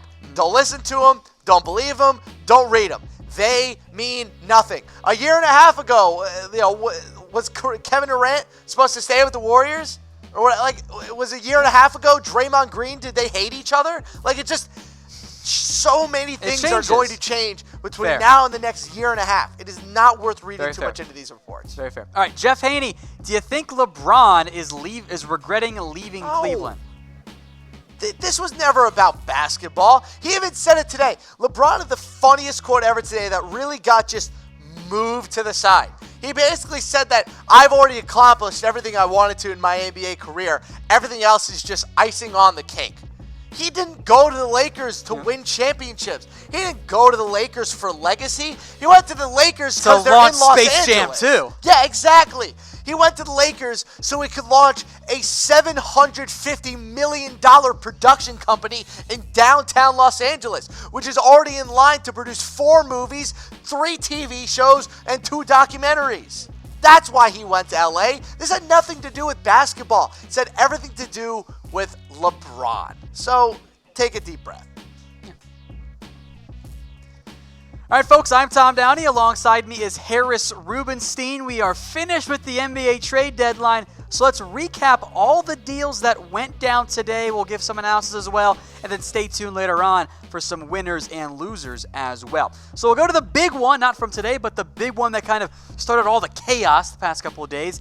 That's the Mavs and the New York Knicks. Kristaps goes to Dallas, along with Tim Hardaway, Courtney Lee, and Trey Burke. The Knicks get Dennis Smith, DeAndre West Matthews, and 2 future first-round picks. The Mavs go all in on KP and Luka. I hated this trade for the Knicks until I saw those 2 first-round picks. I like getting... Look, they basically traded away Kristaps Porzingis and the 2 worst contracts on their team for 3 first-round picks. It's not bad at the end of the day. Dennis Smith Jr. is going to be a really fun player to watch in New York. Maybe they get Kevin Durant. Maybe they end up getting, someone like Kemba Walker, DeMarcus Cousins, whatever it is, to pair with Dennis Smith Jr. We'll see. I also think DeAndre Jordan hitting the buyout market soon is going to be fun. Right, so let us know who won that trade. I will lean toward the Mavs for now, but there's risk involved for both sides. What if Kristaps is never healthy again? What if the Knicks don't get a big name free agent? I don't think the Mavericks make this trade, though, without some sort of assurance that Kristaps is going to be able to play at a high level again. Agreed. And want to also point this one thing out. Kristaps has already said he's ready to play. Yeah. He's already ready to come back. The reason he hasn't come back yet is because he doesn't want to play for the Knicks anymore. Yeah. Straight up. That was the reason. So, we'll see. All right, Cavs and the Blazers get used to seeing Wade Baldwin and Nick Staus gets involved. They were shipped out with 2 second-round picks in exchange for Rodney Hood to the Cavs. They re-signed Hood and got at least some assets going forward there. Yeah, and Hood's a good player for the Portland Trailblazers. They need someone else on the wing that can hit threes. Rodney Hood can do just that. And also, if they don't want to give him a big extension, they can give him a qualifying offer this summer and keep him in town. All right, the Clippers and the Sixers. Sixers went all in, really, for this year. They trade for Tobias Harris, Boban as well, which I think will be a fun Embiid combo. Yeah. Those 2 will be fun together. Clippers get Wilson Chandler, Landry Shamet, Mike Muscala, who... asterisks on Mike Muscala because we'll get to him later on. 2 first-round picks and then 2 second-round picks. We got another trade. Oh, what do we have? Oh, there it is. All right, I'll get to it. Right. You analyze this one, though. I see it. I thought that the Clippers made out like bandits in this trade. They got 3 first-round picks for Tobias Harris and Boban Marjanovic. Like, Landry Shamet is a really nice young player. Those 2 first-round picks, including the unprotected pick in 2021 from Miami, that's also really nice. So now, if you're the Clippers, the combination that you guys are going into in terms of your young talent, Shai Gilgeous-Alexander, Landry Shamet, along with multiple first-round picks, and also they just got Ivica Zubac from the Lakers. So they have a couple nice young pieces that they can build around, but also a team that's going to be bad enough to, not make the playoffs this year.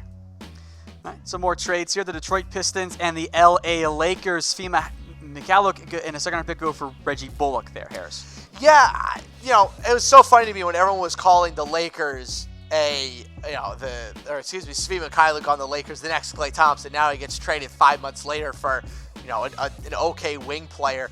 Just shows you how young players are evaluated in the NBA and how they're kind of valued. If you're a second-round pick that hasn't proved anything through 40 games, you're not really worth anything.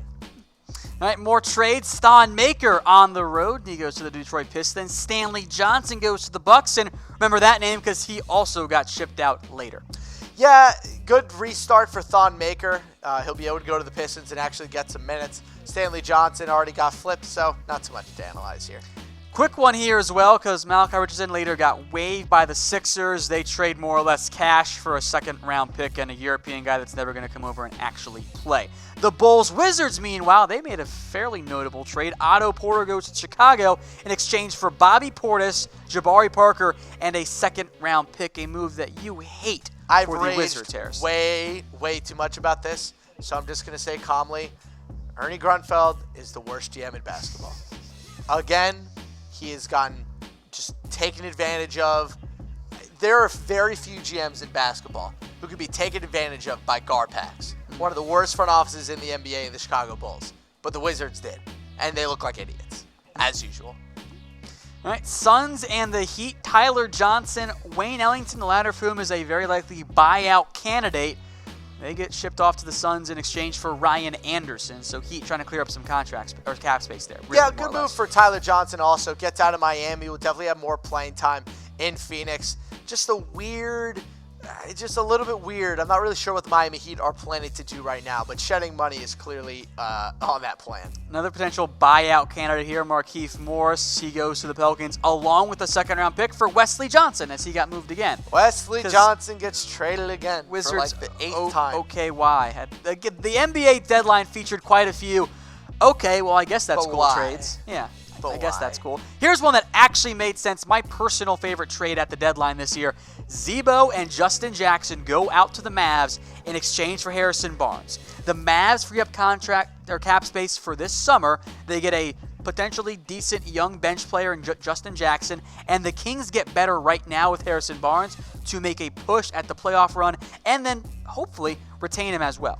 Yeah, it's a good move for the Kings, and it's a good move for the Mavs. Getting Justin Jackson as a nice young 7th or 8th man on a rookie deal is a good get for Harrison Barnes, who is a rental. I think it's also good for the Kings. You got to get good veterans in there with playoff experience, and Harrison Barnes has just that. I think it's going to be a really, really good fit next to De'Aaron Fox. The one thing that is confusing, though, to me is this next trade with the Kings. Now, I was thinking about this before.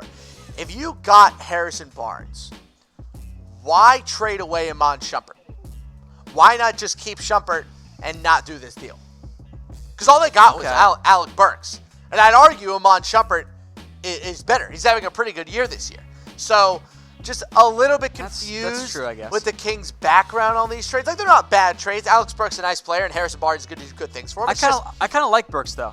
I do, too. He's a good player. Just, if you're the Kings, I just wonder why they don't keep Shumpert. Like, it's not like they got a pick out of this or anything.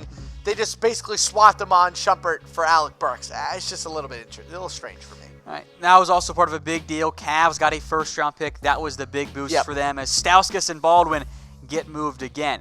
The Sixers, Rockets, meanwhile, they do a pick swap, and Sixers get James Ennis. Okay, cool. Hook 'em. Common theme today on the NBA trade deadline. Meanwhile, one we did like that happen right as we went live today. Nikola Mirotic goes to the Bucks. The Pelicans get Jason Smith, Stanley Johnson, and 4 second-round picks. I love this trade for the Bucks. I think it's going to be great for Milwaukee to get a stretch 4 in there that can actually hit jumpers from the outside. A little worried about his long-term health. He's had some injury issues in the past, but overall, it's a great risk for the Bucks. A couple second-round picks for a guy who's a free agent this offseason. I think it's worth it. Then the Pacers, in another trade involving Nick Stauskas and Wade Baldwin, who have now been waived. They also get a second-round pick. Then Marty Lunin, who is an overseas draft rights guy who's 33, never going to come over. This is the example of, we have to actually get something back in a trade. Here's a random draft rights guy that we're actually never going to see play. Yeah. So make it legal. It's not a big deal at all. It's just about trying to get money to move around. So basically, the Rockets paid the Pacers to waive those 2 guys with the second-round pick so that the money wouldn't be on their cap. And since the Pacers have a good amount of cap room, it's no big deal to them. Clippers and the Grizzlies agreed to a deal involving Avery Bradley, with the Clippers getting Garrett Temple and JaMychal Green, which you don't really like, and I don't blame you, because what does Avery Bradley actually do for the Grizzlies? The hell is the Grizzlies doing?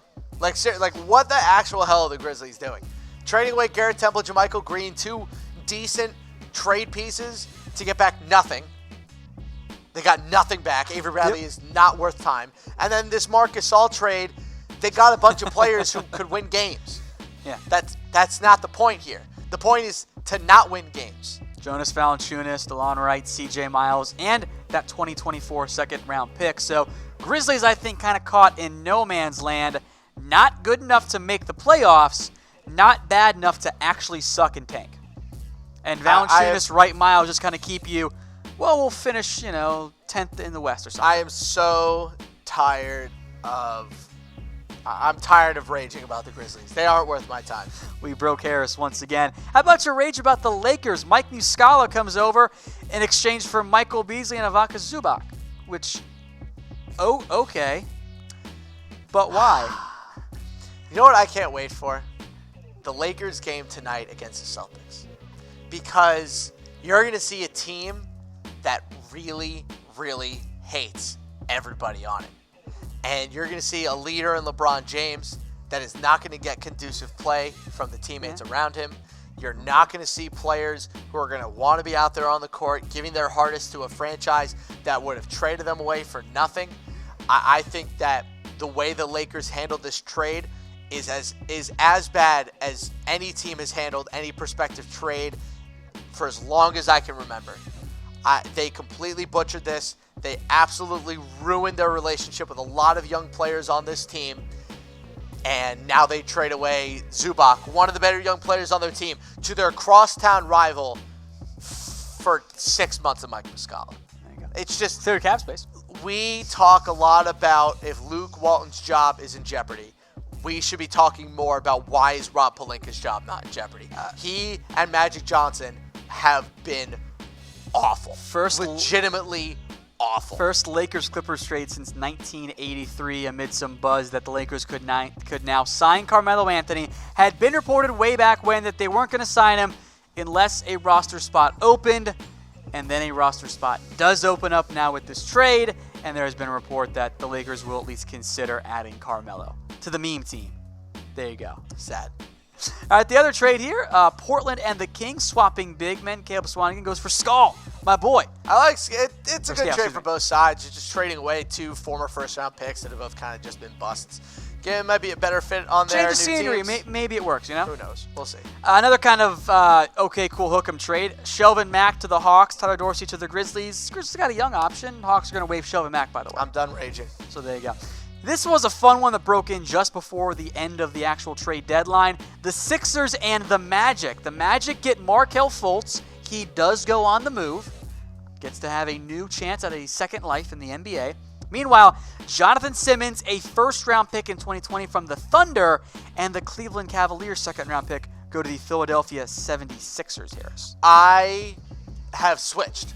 I originally thought that the 76ers fleeced the Magic. I'm actually more on the Magic side now. I think this was a great risk. They traded a guy in Jonathan Simmons who isn't playing. He's just not playing for them. He doesn't do anything for them. A 2020 first-round pick that's been traded 4 times really doesn't hold a lot of value to the Magic, and a second-round pick. So really, you didn't give up too much for the former number 1 overall pick in the draft. And also, mind you this, when he does come back, there's going to be no pressure because nobody watches the Magic anyway. Exactly. There you go. So It's no big deal. Look, I think it's a win-win for both teams. Yeah, to an extent. I mean, obviously, if you want to go all the way back when Fultz has been a bust pick for the 76ers, it has not worked out well. But you get something back of value. Maybe Jonathan Simmons can help you out as another wing option, if only on the bench. And maybe those draft picks emerge into something. So they got at least a little bit of value back for Fultz, who, in reality, we don't know what the hell he's going to be in the NBA. He's so broken right now. Yeah. Maybe he gets fixed in Orlando. He's got to get a new start. I think this is the best way to do it. Hawks and the Celtics made a trade here. Jabari Bird and Cash goes to Atlanta. Atlanta will waive Jabari Bird, and the Celtics' second-round pick that they're getting back is what we literally call a fake pick. It's top 55 protected from the Hawks. Atlanta Hawks to win the title. Therefore, it's not going to happen. No, it's not going to happen. It's just a way for the Celtics to get Jabari Bird's contract off their books. No big deal. The last trade here, we don't know what the Raptors are getting back at this point, but the Nets are getting Greg Monroe and a 2020 second-round pick, and they plan to eventually waive Greg Monroe. Exactly. They're going to waive Greg Monroe. Sean Marks doing the old, yes, I will take your second-round pick. Thank you, bye. Yeah, that's what that was. They're going to cut Greg Monroe. The problem with the Raptors now is that they do not have a bench. They have 10 players they're going to get active in the buyout market, I would assume. Oh, I would assume too. So a couple updates about the buyout market. Okay, what you got? Told the Enes Kanter Celtics rumor is a little bit overblown, that there's not much interest right now between the two. Also heard that, like you said, the Pacers are going after Wesley Matthews really, really hard. But the Detroit Pistons, as of right now, are going after Wayne Ellington the hardest, and will in the buyout market as well. So keep an eye out. All right, guys. So type S if you've subscribed already. Hit that subscribe button if you haven't. YouTube.com/chatsportstv. Those were all the trades that happened today during the NBA trade deadline. One that kind of started all the chaos the past couple of days. That's the Mavs and the New York Knicks. Kristaps goes to Dallas, along with Tim Hardaway, Courtney Lee, and Trey Burke. The Knicks get Dennis Smith, DeAndre West Matthews, and 2 future first-round picks. The Mavs go all in on KP and Luka. I hated this trade for the Knicks until I saw those 2 first-round picks. I like getting... Look, they basically traded away Kristaps Porzingis and the 2 worst contracts on their team for 3 first-round picks. It's not bad at the end of the day. Dennis Smith Jr. is going to be a really fun player to watch in New York. Maybe they get Kevin Durant. Maybe they end up getting, someone like a... Kemba Walker, DeMarcus Cousins, whatever it is, to pair with Dennis Smith Jr. We'll see. I also think DeAndre Jordan hitting the buyout market soon is going to be fun. Right, so let us know who won that trade. I will lean towards the Mavs for now, but there's risk involved for both sides. What if Kristaps is never healthy again? What if the Knicks don't get a big name free agent? I don't think the Mavericks make this trade, though, without some sort of assurance that Kristaps is going to be able to play at a high level again. Agreed. And want to also point this one thing out. Kristaps has already said he's ready to play. Yeah. He's already ready to come back. The reason he hasn't come back yet is because he doesn't want to play for the Knicks anymore. Straight up. That was the reason. So, we'll see. All right, Cavs and the Blazers get used to seeing Wade Baldwin and Nick Stauskas involved. They were shipped out with 2 second-round picks in exchange for Rodney Hood. The Cavs, they re-signed Hood and got at least some assets going forward there. Yeah, and Hood's a good player for the Portland Trail Blazers. They needed someone else on the wing that can hit threes. Rodney Hood can do just that. And also, if they don't want to give him a big extension, they can give him a qualifying offer this summer and keep him in town. All right, the Clippers and the Sixers. Sixers went all in, really, for this year. They trade for Tobias Harris, Boban as well, which I think will be a fun Embiid combo. Yeah. Those two will be fun together. Clippers get Wilson Chandler, Landry Shamet, Mike Muscala, who asterisks on Mike Muscala because we'll get to him later on. 2 first-round picks and then 2 second-round picks. We got another trade. Oh, what do we have? Oh, there it is. All right, I'll get to it. All right. You analyze this one, though. I see it. I thought that the Clippers made out like bandits in this trade. They got 3 first-round picks for Tobias Harris and Boban Marjanovic. Like, Landry Shamet is a really nice young player. Those 2 first-round picks, including the unprotected pick in 2021 from Miami, that's also really nice. So now, if you're the Clippers, the combination that you guys are going into in terms of your young talent, Shai Gilgeous-Alexander, Landry Shamet, along with multiple first-round picks, and also they just got Ivica Zubac from the Lakers. So they have a couple nice young pieces that they can build around, but also a team that's going to be bad enough to, not make the playoffs this year. All right, some more trades here. The Detroit Pistons and the LA Lakers. Fima Mikhailiuk and a second-round pick go for Reggie Bullock there, Harris. Yeah, it was so funny to me when everyone was calling the Lakers Svi Mikhailiuk on the Lakers the next Klay Thompson. Now he gets traded 5 months later for, an okay wing player. Just shows you how young players are evaluated in the NBA and how they're kind of valued. If you're a second-round pick that hasn't proved anything through 40 games, you're not really worth anything.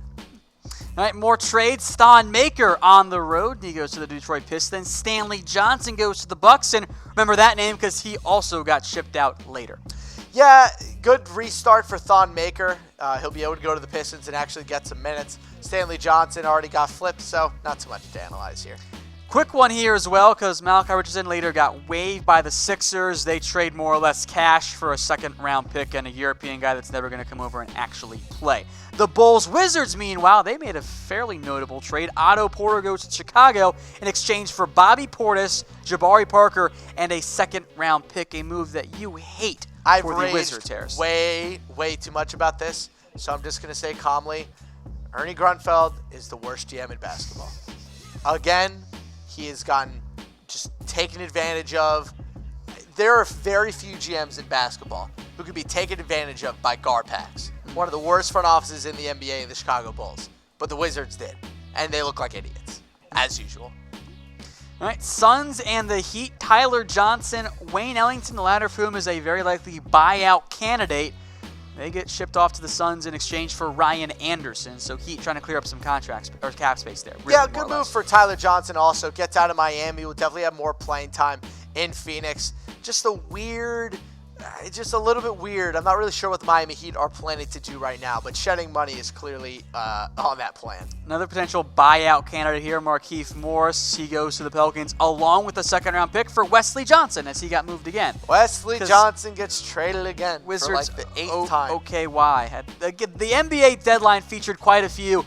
Okay, well, I guess that's cool trades. Yeah. I guess that's cool. Here's one that actually made sense. My personal favorite trade at the deadline this year.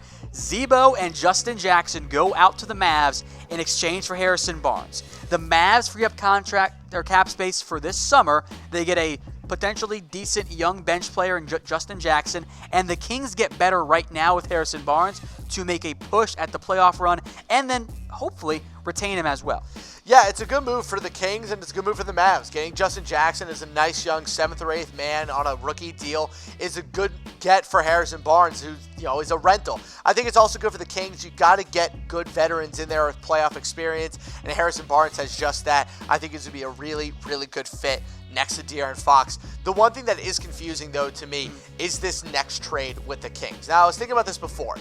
If you got Harrison Barnes, why trade away Iman Shumpert? Why not just keep Shumpert and not do this deal? Because all they got was Alec Burks. And I'd argue Iman Shumpert is better. He's having a pretty good year this year. So just a little bit confused that's true, I guess, with the Kings' background on these trades. Like, they're not bad trades. Alex Burks is a nice player, and Harrison Barnes is good things for him. I kind of like Burks, though. I do, too. He's a good player. Just, if you're the Kings, I just wonder why they don't keep Shumpert. Like, it's not like they got a pick out of this or anything. They just basically swapped them on Shumpert for Alec Burks. It's just a little strange for me. All right. That was also part of a big deal. Cavs got a first-round pick. That was the big boost for them as Stauskas and Baldwin get moved again. The Sixers, Rockets, meanwhile, they do a pick swap, and Sixers get James Ennis. Okay, cool. Hook 'em. Common theme today on the NBA trade deadline. Meanwhile, one we did like that happen right as we went live today. Nikola Mirotic goes to the Bucks. The Pelicans get Jason Smith, Stanley Johnson, and 4 second-round picks. I love this trade for the Bucks. I think it's going to be great for Milwaukee to get a stretch 4 in there that can actually hit jumpers from the outside. A little worried about his long-term health. He's had some injury issues in the past, but overall, it's a great risk for the Bucks. A couple second-round picks for a guy who's a free agent this offseason. I think it's worth it. Then the Pacers, in another trade involving Nick Stauskas and Wade Baldwin, who have now been waived. They also get a second-round pick. Then Marty Lunin, who is an overseas draft rights guy who's 33, never going to come over. This is the example of, well, we have to actually get something back in a trade. Here's a random draft rights guy that we're actually never going to see play. Yeah. So make it legal. It's not a big deal at all. It's just about trying to get money to move around. So basically, the Rockets paid the Pacers to waive those 2 guys with the second-round pick so that the money wouldn't be on their cap. And since the Pacers have a good amount of cap room, it's no big deal to them. Clippers and the Grizzlies agreed to a deal involving Avery Bradley, with the Clippers getting Garrett Temple and JaMychal Green, which you don't really like, and I don't blame you, because what does Avery Bradley actually do for the Grizzlies? The hell is the Grizzlies doing? Like what the actual hell are the Grizzlies doing? Trading away Garrett Temple, JaMychal Green, 2 decent trade pieces to get back nothing. They got nothing back. Avery Bradley is not worth time. And then this Marc Gasol trade, they got a bunch of players who could win games. Yeah. That's not the point here. The point is to not win games. Jonas Valanciunas, DeLon Wright, CJ Miles, and that 2024 second-round pick. So Grizzlies, I think, kind of caught in no man's land. Not good enough to make the playoffs, not bad enough to actually suck and tank. And Valanciunas, Wright, Miles just kind of keep you, well, we'll finish, 10th in the West or something. I am so tired of... I'm tired of raging about the Grizzlies. They aren't worth my time. We broke Harris once again. How about your rage about the Lakers? Mike Muscala comes over in exchange for Michael Beasley and Ivica Zubac, which, okay. But why? You know what I can't wait for? The Lakers game tonight against the Celtics. Because you're going to see a team that really, really hates everybody on it. And you're going to see a leader in LeBron James that is not going to get conducive play from the teammates around him. You're not going to see players who are going to want to be out there on the court, giving their hardest to a franchise that would have traded them away for nothing. I think that the way the Lakers handled this trade is as bad as any team has handled any prospective trade for as long as I can remember. They completely butchered this. They absolutely ruined their relationship with a lot of young players on this team. And now they trade away Zubac, one of the better young players on their team, to their crosstown rival for 6 months of Mike Muscala. There you go. It's just Clear cap space. We talk a lot about if Luke Walton's job is in jeopardy. We should be talking more about why is Rob Pelinka's job not in jeopardy. He and Magic Johnson have been awful. Legitimately awful. First Lakers-Clippers trade since 1983 amid some buzz that the Lakers could now sign Carmelo Anthony. Had been reported way back when that they weren't going to sign him unless a roster spot opened.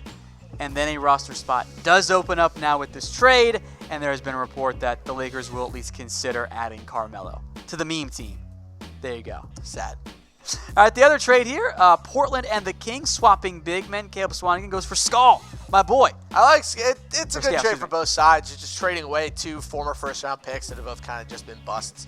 It might be a better fit on their Change the scenery. Maybe it works, you know? Who knows? We'll see. Another kind of okay, cool hook'em trade. Shelvin Mack to the Hawks, Tyler Dorsey to the Grizzlies. Grizzlies got a young option. Hawks are going to waive Shelvin Mack, by the way. I'm done raging. So there you go. This was a fun one that broke in just before the end of the actual trade deadline. The Sixers and the Magic. The Magic get Markelle Fultz. He does go on the move. Gets to have a new chance at a second life in the NBA.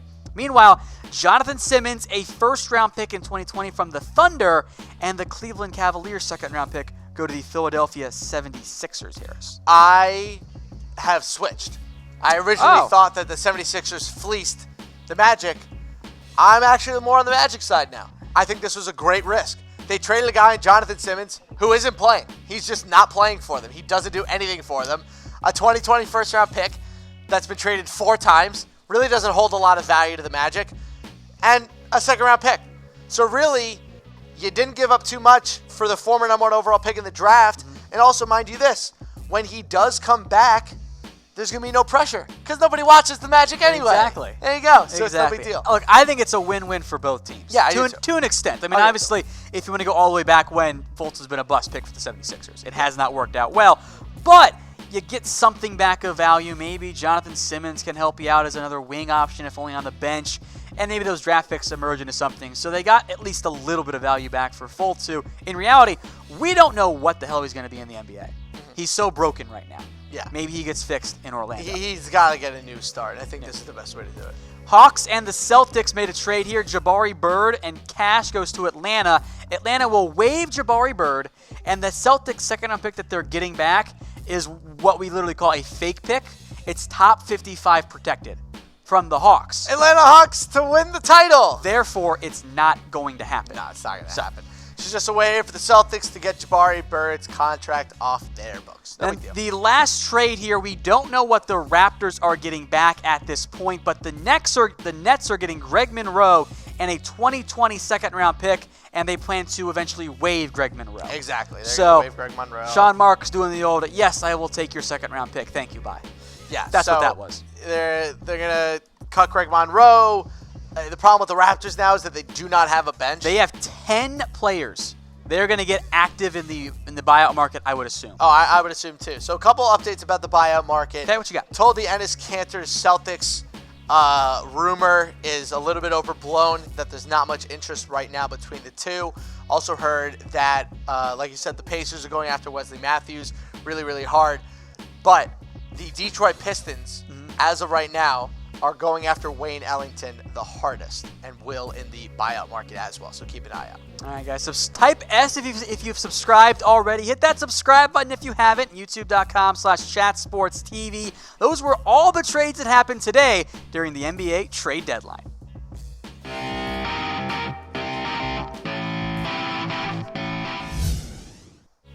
Hello, friends, and welcome into NBA Now. I am Tom Downey. Alongside me is Harris Rubenstein, here with the aftermath of the NBA trade deadline.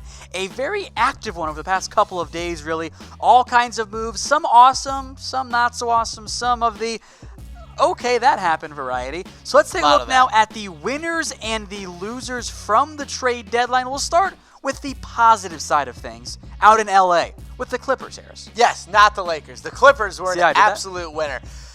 Look, they made out like bandits in the Tobias Harris trade. They really did. I think they did a great job. Super valuable. Yeah, the picks, Landry Shamet, a couple nice expirings, and Wilson Chandler as well. Look, for the Clippers, let the tanking begin. You have a nice young core. They got Ivica Zubac as well somehow from the Lakers for Mike Muscala. So they got Zubac, Shai Gilgeous-Alexander, along with Landry Shamet, and also another kid they drafted, Jerome Robinson, who hasn't seen too much play this year for the Clippers. But they traded away Avery Bradley too, which I told them they desperately needed to do. I think the Clippers made a lot of really smart moves today, and I think they are primed and set up to acquire a superstar in the offseason, whether it's Kawhi, Kevin Durant, or an Anthony Davis, or whatever. They are in line to acquire a big-time free agent. That Zubac trade was the big one, right? Yeah, I can't believe they got Zubac for nothing. They got him for Mike Muscala. Zubac has been averaging like about 18 and 12 for about 3 weeks now. He's been a really, really good player for the Lakers when they actually played him. So I don't know. I think this is a really, really weird trade for the Lakers. And then also getting rid of Avery Bradley, great move for players that actually aren't that bad. Garrett Temple to Michael Green. Two nice players, two good bench players that they can also build around. The key was getting rid of Bradley, right, with the way his contract was set up. So Clippers are one of Harris's winners. Next up, the Milwaukee Bucks, and they made one notable trade there.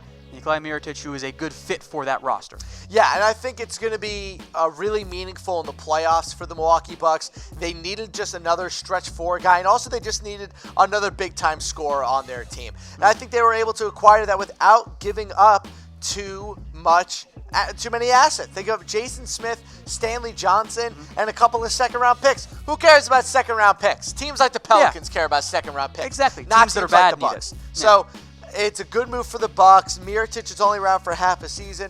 Maybe they can look to re-sign him this offseason along with Chris Middleton. So overall, I like the move for the Milwaukee Bucks. I think it officially cements them as a title contender. I'm really excited to see what Mike Budenholzer is going to be able to do in the postseason this year with that starting five. I mean, Eric Bledsoe, Chris Middleton, Giannis Lopez, Nikola Mirotic, along with Malcolm Brogdon coming off the bench. This Bucks team is primed and ready to go. And I emphasize really focusing on today's winners. Yes. That's the focus here for this one. Now. If you want to go beyond today, I think you can look at stuff like even the Mavs potentially. Maybe the Knicks. From their possible trade, the Knicks as well. So we're focusing more on what happened today. That was the big thing there. Next up, the Philadelphia 76ers. You've got them as a winner, Harris. I do. It's just, look, you don't feel super confident, though. They got a good package back from Markelle Fultz, and I like them getting Tobias Harris. I'm worried they overpaid for Tobias Harris, and they pushed too many chips into the center of the pile. I agree. But I'm also putting them down as a winner for this because of the cumulative moves that they made this season and how much it makes sense for them to make those moves now. So making Tobias Harris making that move only makes sense because they got Jimmy Butler. Now they also got a nice player in James Ennis. He's going to be a good bench player for them, especially since they lost Wilson Chandler. They got Jonathan Simmons as well, who, despite the fact that he can't shoot threes at all, will be a nice bench player for them as well. And technically, they traded for Malachi Richardson, although they also waived him. So they bought a second-round pick. They've also opened up some minutes as well for the likes of Jonah Bolden and Furkan Korkmaz, who, two young players, not that great. Type. But thank you. They need some minutes. And look, I think getting out from under the Markelle Fultz distraction is going to be good for them. But overall, if they can re-sign Tobias Harris and Jimmy Butler this offseason, which is going to be difficult to do because they want to create this proverbial big four, if they can do that, they're going to be a threat in the Eastern Conference for many, many years. My one worry with this, and why I was a little hesitant when we started talking about them, I'm a little bit hesitant about the 76ers. Look, Tobias Harris was able to average 20 points on a team where they had no other offensive options on the starting five. Shai Gilgeous-Alexander, Avery Bradley, Montrezl Harrell, Racine Gortat. Like, they're just, the only other scoring option on that team was Lou Williams off the bench. So now he's going to a 76ers team with a ball-dominant point guard who can't play off the ball because he can't shoot, Joel Embiid, who again needs the ball in his hand. Jimmy Butler, another guy who again needs the ball in his hands. I'm just worried that the chemistry is not going to work. How does he fit as almost a spot-up type guy? That's a fair concern to have. He can shoot. He's a good shooter. I am just worried how he's going to transition from being the guy with the ball in his hand with the Clippers to a secondary, tertiary He option. is now the fourth option. Maybe even the fifth option. Because JJ's still there. Because JJ Redick is still there. He might be the fifth option on this team. I'm worried that that's not going to fly too well with him and that he's going to leave this offseason for a better deal. We'll see. All right, next up, the Boston Celtics. Not really because of the moves they made, although they did open up a roster spot with the trade of Jabari Bird for a fake second-round pick.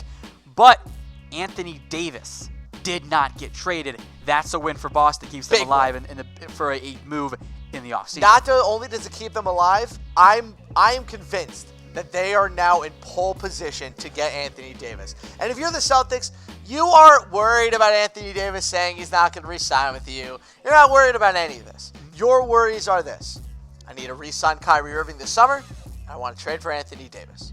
Now, all these rumors that are flying around about the Celtics offer Anthony Davis, I don't believe it. I think that the offer that was put out there made absolutely no sense. Danny Ainge would never, please, I've seen every single trade that Danny Ainge has ever made. The rumored trade that's going out right now of Jason Tatum, Marcus Smart, Robert Williams, and Al Horford, and 3 first-round picks is a trade that Danny Ainge would never in his lifetime make. But the Celtics also were able to open up a roster spot in the buyout market. Maybe they pick up a shooter. Maybe they pick up Enes Kanter. We will see. But the Celtics, with Anthony Davis not being traded today, are absolutely one of the big winners of the deadline. All right, so who is the biggest trade deadline winner, Harris? Overall, pick one team. You know, I didn't put them in there. Maybe I should have, but I think the Bucks are going to be my biggest trade deadline. You put them in. Now, the other team I wanted to mention was the Raptors because Marc Gasol's a big get. My one worry with the Raptors, though, their bench is gone, and their bench was really the one of their biggest strengths of the team. But Marc Gasol adding with Kawhi Leonard's a good one. But for me, the biggest winner is the Bucks because they were able to get Nikola Mirotic, a really, really good player, for next to nothing. I mean, they traded away Jason Smith and Stanley Johnson, two guys who they just aren't going to use. So they're able to bring in Nikola Mirotic. They don't sacrifice their young talent. They don't sacrifice their depth. They add a guy who fits perfectly next to Giannis. And I think for that reason, the Bucks are the biggest deadline winner for me. Raptors, great get. He was the best player on the market. Asterisk winner because of, we'll see what happens in the buyout market. If they fill it up, winner there. Because you do kind of sacrifice some bench depth for now, but I think they'll be okay. I'll also throw out the Dallas Mavericks for what they did. That's a fair one. And they're asterisks too because their moves didn't come today. Their moves came before today. That's not true. Technically on the trade deadline, but if we group them all together, they're a winner for me. I loved what they did. Last thing on Marc Gasol versus Nikola Mirotic. The reason I think that the Nikola Mirotic fit is better, I just think that he's a better fit for that team than Marc Gasol is for the Toronto Raptors. Plus, the Raptors are now in the books for the $25 million for Gasol next year, along with Kyle Lowry's $33 million next year. So a lot of money shored up in two wrong side of 30 guys. That's a little worrying for me. Let's talk losers then here. The Washington Wizards, who you continue to despise, and they don't seem to have much of a plan right now, Harris. What the hell are they doing? Building around Trevor Ariza and Bradley Beal and Jeff Green. Man, it is for reasons. Frustrating. Like, I get it. You want to stay under the tax. But if you're trying to stay under the tax, blow it up. Why are you trading Otto Porter for Jabari Parker's crap contract? Why are you trading for Bobby Portis? Like, why are you trading for bad players? He's the second best player on your whole damn team. Your whole team. And you traded him for Jabari Parker and Bobby Portis. Like, I get it. The contract sucked. And it was tough to get off of. You couldn't get a first-round pick and an expiring contract for Otto Porter? You had to get two iffy young players? Bobby Portis is 9 months removed from punching a teammate in the face. Jabari Parker doesn't play defense and is on the books for $20 million next year. It doesn't make sense to me. Now, getting rid of the Markieff Morris contract, whatever. But again, Markieff Morris is a good player. They couldn't trade him to a contender for a late first-round pick or for an expiring contract And that they can do something with. You get back Wesley Johnson, They but also, you also attached a pick to him. Doesn't make sense. Ernie Grunfeld is He's the bad. worst GM in the NBA. I have said this for years now, and he has proven me correct time and time again. This Wizards team will never be successful until they fire him. He has been the GM now for 16 years. And in those 16 years, they have won one playoff series. One. Fire him. Every Wizards fan I know agrees with you. And also, if you're trading Otto Porter, why aren't you trading Bradley Beal? Blow it John up. Wall might not come back next season. Blow it up. This is a joke. Common theme among your first two losers here. They're caught in no man's land. They're caught in no man's land, and they also got back horrible value for their most valuable trade assets. Which brings us to the Memphis Grizzlies, who traded away Marc Gasol and got nothing that actually helps them long term. I want to make this clear. Trading away Marc Gasol is the right move. That is what they should have done. But they should have traded him for picks and young guys, not NBA veterans who can help you win games. Bad contracts. Or bad contracts. And attach a pick to it. But they didn't do that. They got bad contracts and didn't get a pick either. They traded away Marc Gasol for a worse 2-year contract at the same position in Jonas Valanciunas. DeLon Wright, who's a free agent this season, or this offseason, who's not going to stay with the Grizzlies. And it's an He's old going to vet. go sign with a contender. He's a young guy. He's pretty good. And CJ Miles. Old vet. Who is not... Why do the Grizzlies want CJ Miles? Why was his name even brought up in trade talks? Wouldn't, instead of DeLon Wright and CJ Miles, you ask for OG Anunoby, who's a young player you can build around? Or Pascal. What are you doing even asking for CJ Miles? It's a joke. Send CJ Miles back to Indiana. Send him to Boston. Ooh, but you got a 2024 second-round pick. Like, good Lord. Then this. I also hate this. They trade away Garrett Temple, a very good backup point guard, and JaMychal Green, a very good big man off the bench, for Avery Bradley? Neither of those two guys get paid enough to qualify it as a salary dump. What it is Chris Wallace, time and time again, being taken advantage of and not understanding how to trade players in the modern-day NBA. They went from the grit and grind Grizzlies to being the worst-run organization in basketball in a matter of 2 years. It is stunning to me how you transition out of dynasties. I'm not saying the Grizzlies were a dynasty, but the grit and grind team definitely had a lot of power to it. How you transition in and out of those things is as important as what you do inside of them. And the Grizzlies, that big yellow word of loser, does not define a single team in the NBA more than the Grizzlies right now. Your franchise is a loser. Get a new GM and try to build around the young assets you have on this team. Trade Tyreek Evans when you have the chance. Trade Marc Gasol for young players and picks. Stop this crap of thinking you're going to be competitive, because it is hurting your franchise. And then they don't trade Mike Conley. At least they can still trade Conley. It's not as bad as the Tyreek Evans non-trade last year. It's just pathetic. They have not been a well-run team all over the place. All right, let's talk about the LA Lakers then. Of course, they were unable to trade for Anthony Davis, which isn't really their fault per se, but they're still a loser, and I know you don't like the Zubac trade either. I put them on the loser list because they didn't acquire Anthony Davis. That's it. If you're the Lakers and you don't acquire Anthony Davis, you lose, because it's also what comes with not trading for Anthony Davis. Now you have a whole locker room of players who knows that you just try to basically trade all of them for one guy. You failed. So now the Lakers front office, they come off looking like idiots. Not just to their fan base, but to their own players. And then the trade they made today, where they traded Ivica Zubac, a guy who's in the Anthony Davis trade package, for Mike Muscala, a guy who they almost signed this offseason anyway. Yeah, it's weird. It's just, look, I appreciate what the Lakers are trying to do with acquiring LeBron. Yeah. But we need to stop questioning if this is Luke Walton's fault and need to start asking ourselves if this is Rob Pelinka and Magic Johnson's fault. Because you can't make trades like this. You can't trade away young assets for a guy on an expiring contract that's not that good. You can't you can't put all those guys in a trade for Anthony Davis and then not get him. This stuff isn't acceptable while you have LeBron at 34 years old on a 4-year contract. They have to be better.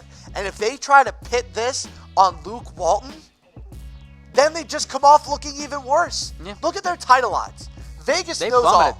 Before the deadline, 16-1.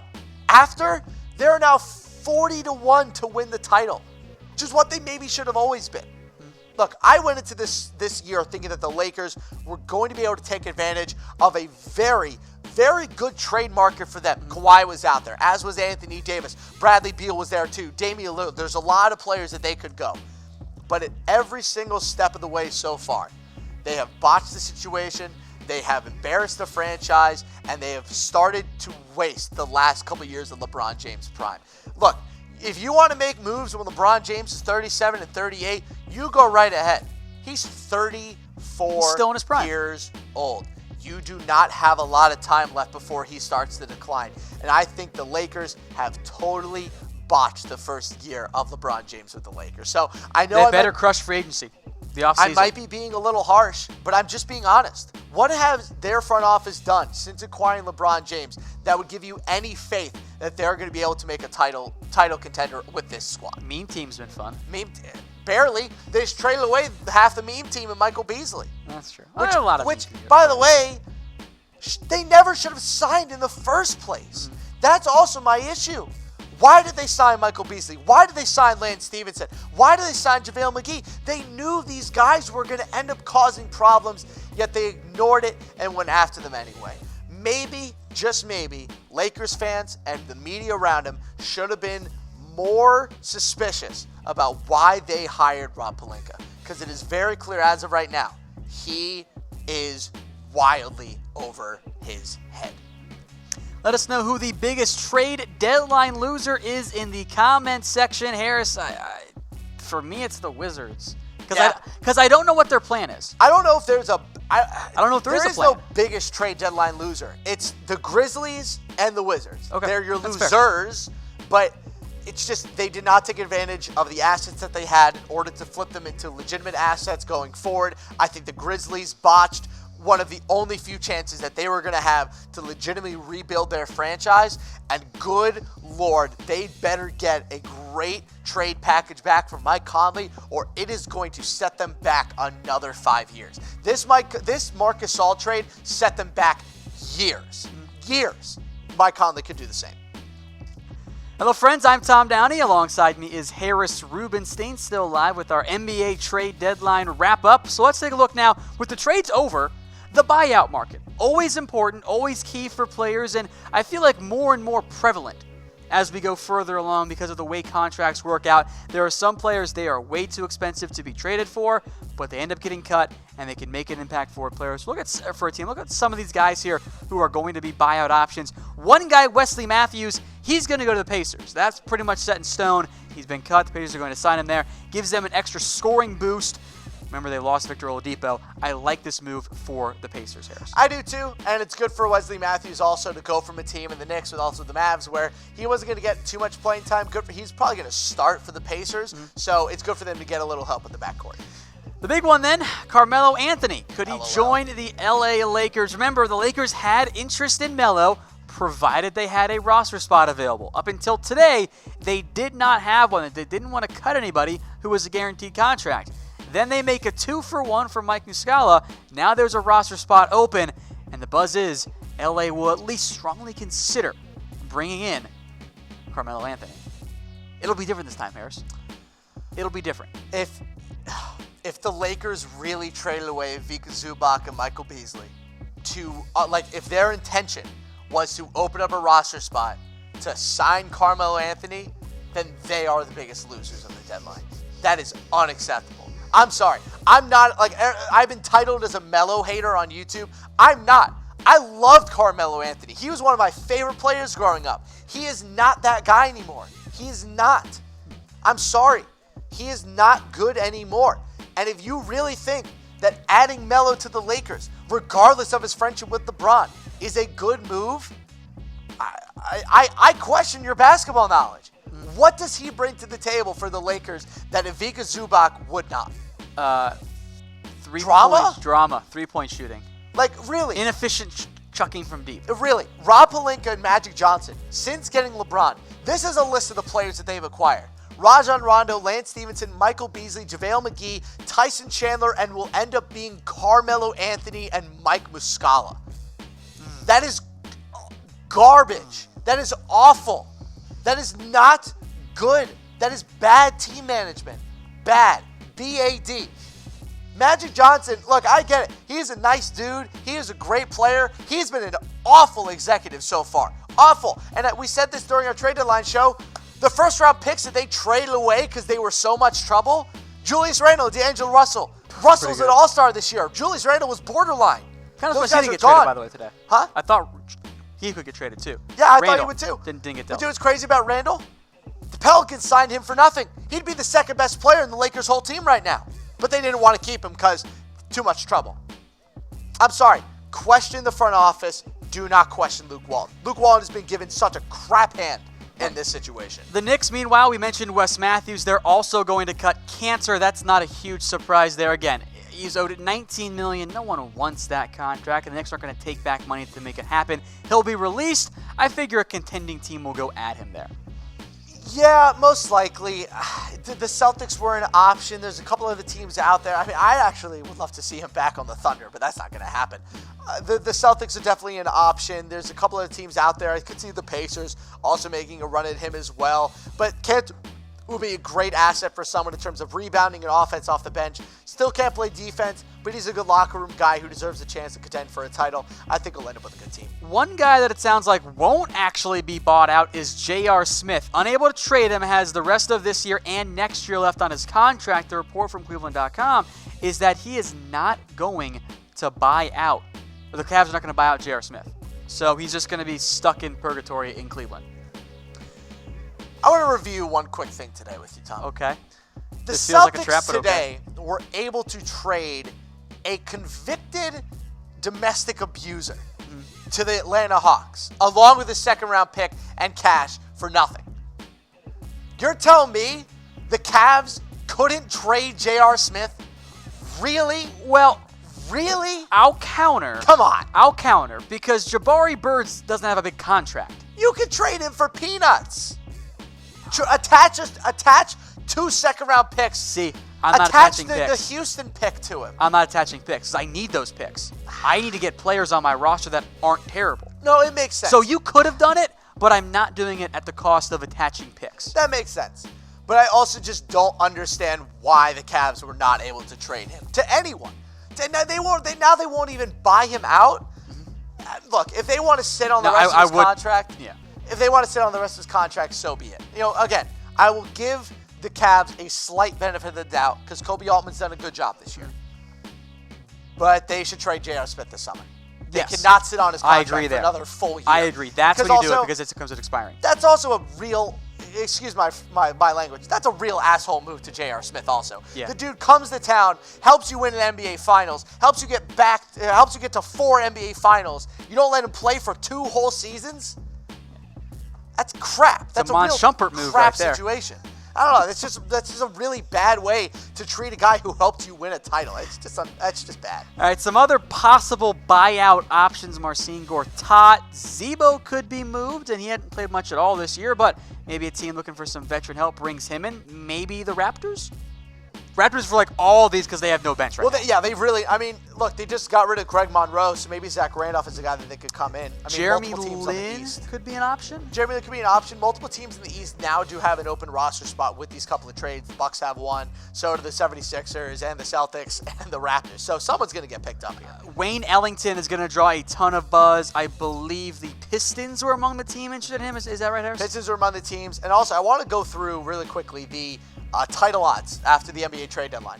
The Celtics, the 76ers, the Raptors, and the Bucks are all tied at 10-1 odds. Okay. So this just kind of shows you that when we get to the playoffs, it could just be the smallest move that ends up making the difference. And I wonder if one of these possible buyout guys could end up being that difference. Some other buyout options here. Robin Lopez sounds like he's on his way out. I think the Warriors could look for another center, a backup big as well. That could be an option there. Dwayne Dedmon, I don't know if he wants to go play with Curry. There's been some issues there in the past.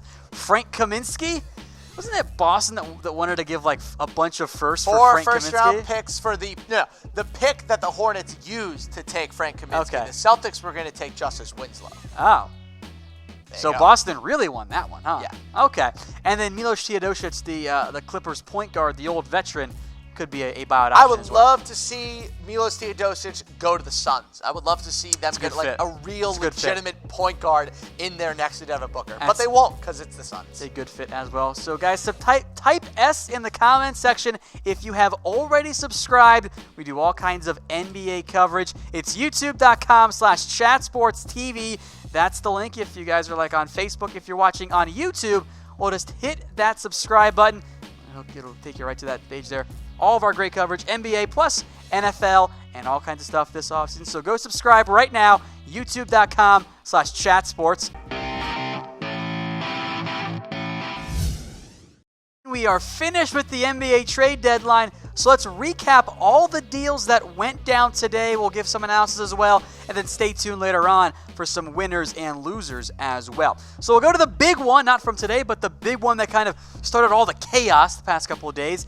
That's the Mavs and the New York Knicks. Kristaps goes to Dallas, along with Tim Hardaway, Courtney Lee, and Trey Burke.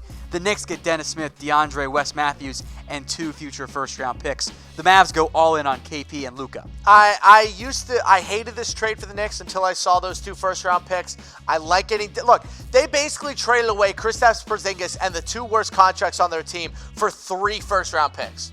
It's not bad at the end of the day. Dennis Smith Jr. is going to be a really fun player to watch in New York. Maybe they get Kevin Durant. Maybe they end up getting someone like Kemba Walker, DeMarcus Cousins, whatever it is, to pair with Dennis Smith Jr. We'll see. I also think DeAndre Jordan hitting the buyout market soon is going to be fun. All right, so let us know who won that trade. I will lean toward the Mavs for now, but there's risk involved for both sides. What if Kristaps is never healthy again? What if the Knicks don't get a big name free agent? I don't think the Mavericks make this trade, though, without some sort of assurance that Kristaps is going to be able to play at a high level again.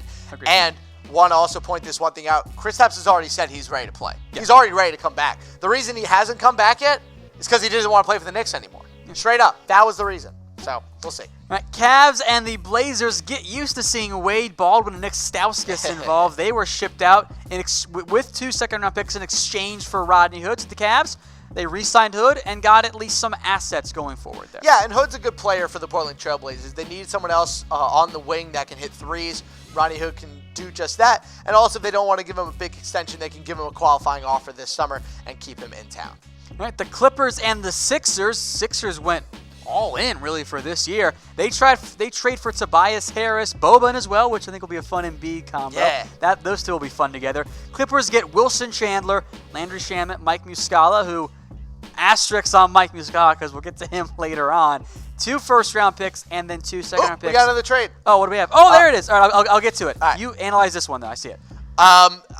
I thought that the Clippers made out like bandits in this trade. They got 3 first-round picks for Tobias Harris and Boban Marjanovic. Like, Landry Shamet is a really nice young player. Those 2 first-round picks, including the unprotected pick in 2021 from Miami, that's also really nice. So now, if you're the Clippers, the combination that you guys are going into in terms of your young talent, Shai Gilgeous-Alexander, Landry Shamet, along with multiple first-round picks, and also they just got Ivica Zubac from the Lakers. So they have a couple nice young pieces that they can build around, but also a team that's going to be bad enough to, not make the playoffs this year. All right, some more trades here. The Detroit Pistons and the LA Lakers. Fima Mikhailiuk and a second-round pick go for Reggie Bullock there, Harris. Yeah, it was so funny to me when everyone was calling the Lakers Svi Mikhailiuk on the Lakers the next Klay Thompson. Now he gets traded 5 months later for, an okay wing player. Just shows you how young players are evaluated in the NBA and how they're kind of valued. If you're a second-round pick that hasn't proved anything through 40 games, you're not really worth anything. All right, more trades. Stan Maker on the road. He goes to the Detroit Pistons. Stanley Johnson goes to the Bucks, and remember that name because he also got shipped out later. Yeah, good restart for Thon Maker. He'll be able to go to the Pistons and actually get some minutes. Stanley Johnson already got flipped, so not too much to analyze here. Quick one here as well, because Malachi Richardson later got waived by the Sixers. They trade more or less cash for a second-round pick and a European guy that's never going to come over and actually play. The Bulls-Wizards, meanwhile, they made a fairly notable trade. Otto Porter goes to Chicago in exchange for Bobby Portis, Jabari Parker, and a second-round pick, a move that you hate for the Wizards, Harris. Way too much about this, so I'm just going to say calmly, Ernie Grunfeld is the worst GM in basketball. Again, he has gotten just taken advantage of. There are very few GMs in basketball who could be taken advantage of by Garpax. One of the worst front offices in the NBA, the Chicago Bulls. But the Wizards did. And they look like idiots, as usual. All right, Suns and the Heat, Tyler Johnson, Wayne Ellington, the latter of whom is a very likely buyout candidate. They get shipped off to the Suns in exchange for Ryan Anderson. So Heat trying to clear up some contracts or cap space there. Really, yeah, good move for Tyler Johnson also. Gets out of Miami. Will definitely have more playing time in Phoenix. Just a little bit weird. I'm not really sure what the Miami Heat are planning to do right now, but shedding money is clearly on that plan. Another potential buyout candidate here, Markieff Morris. He goes to the Pelicans along with a second-round pick for Wesley Johnson as he got moved again. Wesley Johnson gets traded again Wizards, for like the 8th time. Okay, why? The NBA deadline featured quite a few. Okay, well, I guess that's but cool why? trades. Yeah. I guess why? that's cool. Here's one that actually made sense. My personal favorite trade at the deadline this year.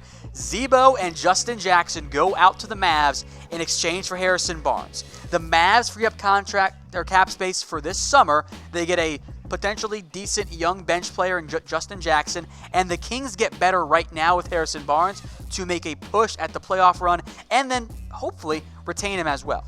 Yeah, it's a good move for the Kings, and it's a good move for the Mavs. Getting Justin Jackson as a nice young 7th or 8th man on a rookie deal is a good get for Harrison Barnes, who is a rental. I think it's also good for the Kings. You got to get good veterans in there with playoff experience, and Harrison Barnes has just that. I think it's going to be a really, really good fit next to De'Aaron Fox. The one thing that is confusing, though, to me is this next trade with the Kings. Now, I was thinking about this before. If you got Harrison Barnes, why trade away Iman Shumpert? Why not just keep Shumpert and not do this deal? Because all they got was Alec Burks. And I'd argue Iman Shumpert is better. He's having a pretty good year this year. So just a little bit confused that's true, I guess. with the Kings' background on these trades. Like, they're not bad trades. Alex Burks is a nice player, and Harrison Barnes is going to do good things for him. I kind of like Burks, though. I do, too. He's a good player. Just, if you're the Kings, I just wonder why they don't keep Shumpert. Like, it's not like they got a pick out of this or anything.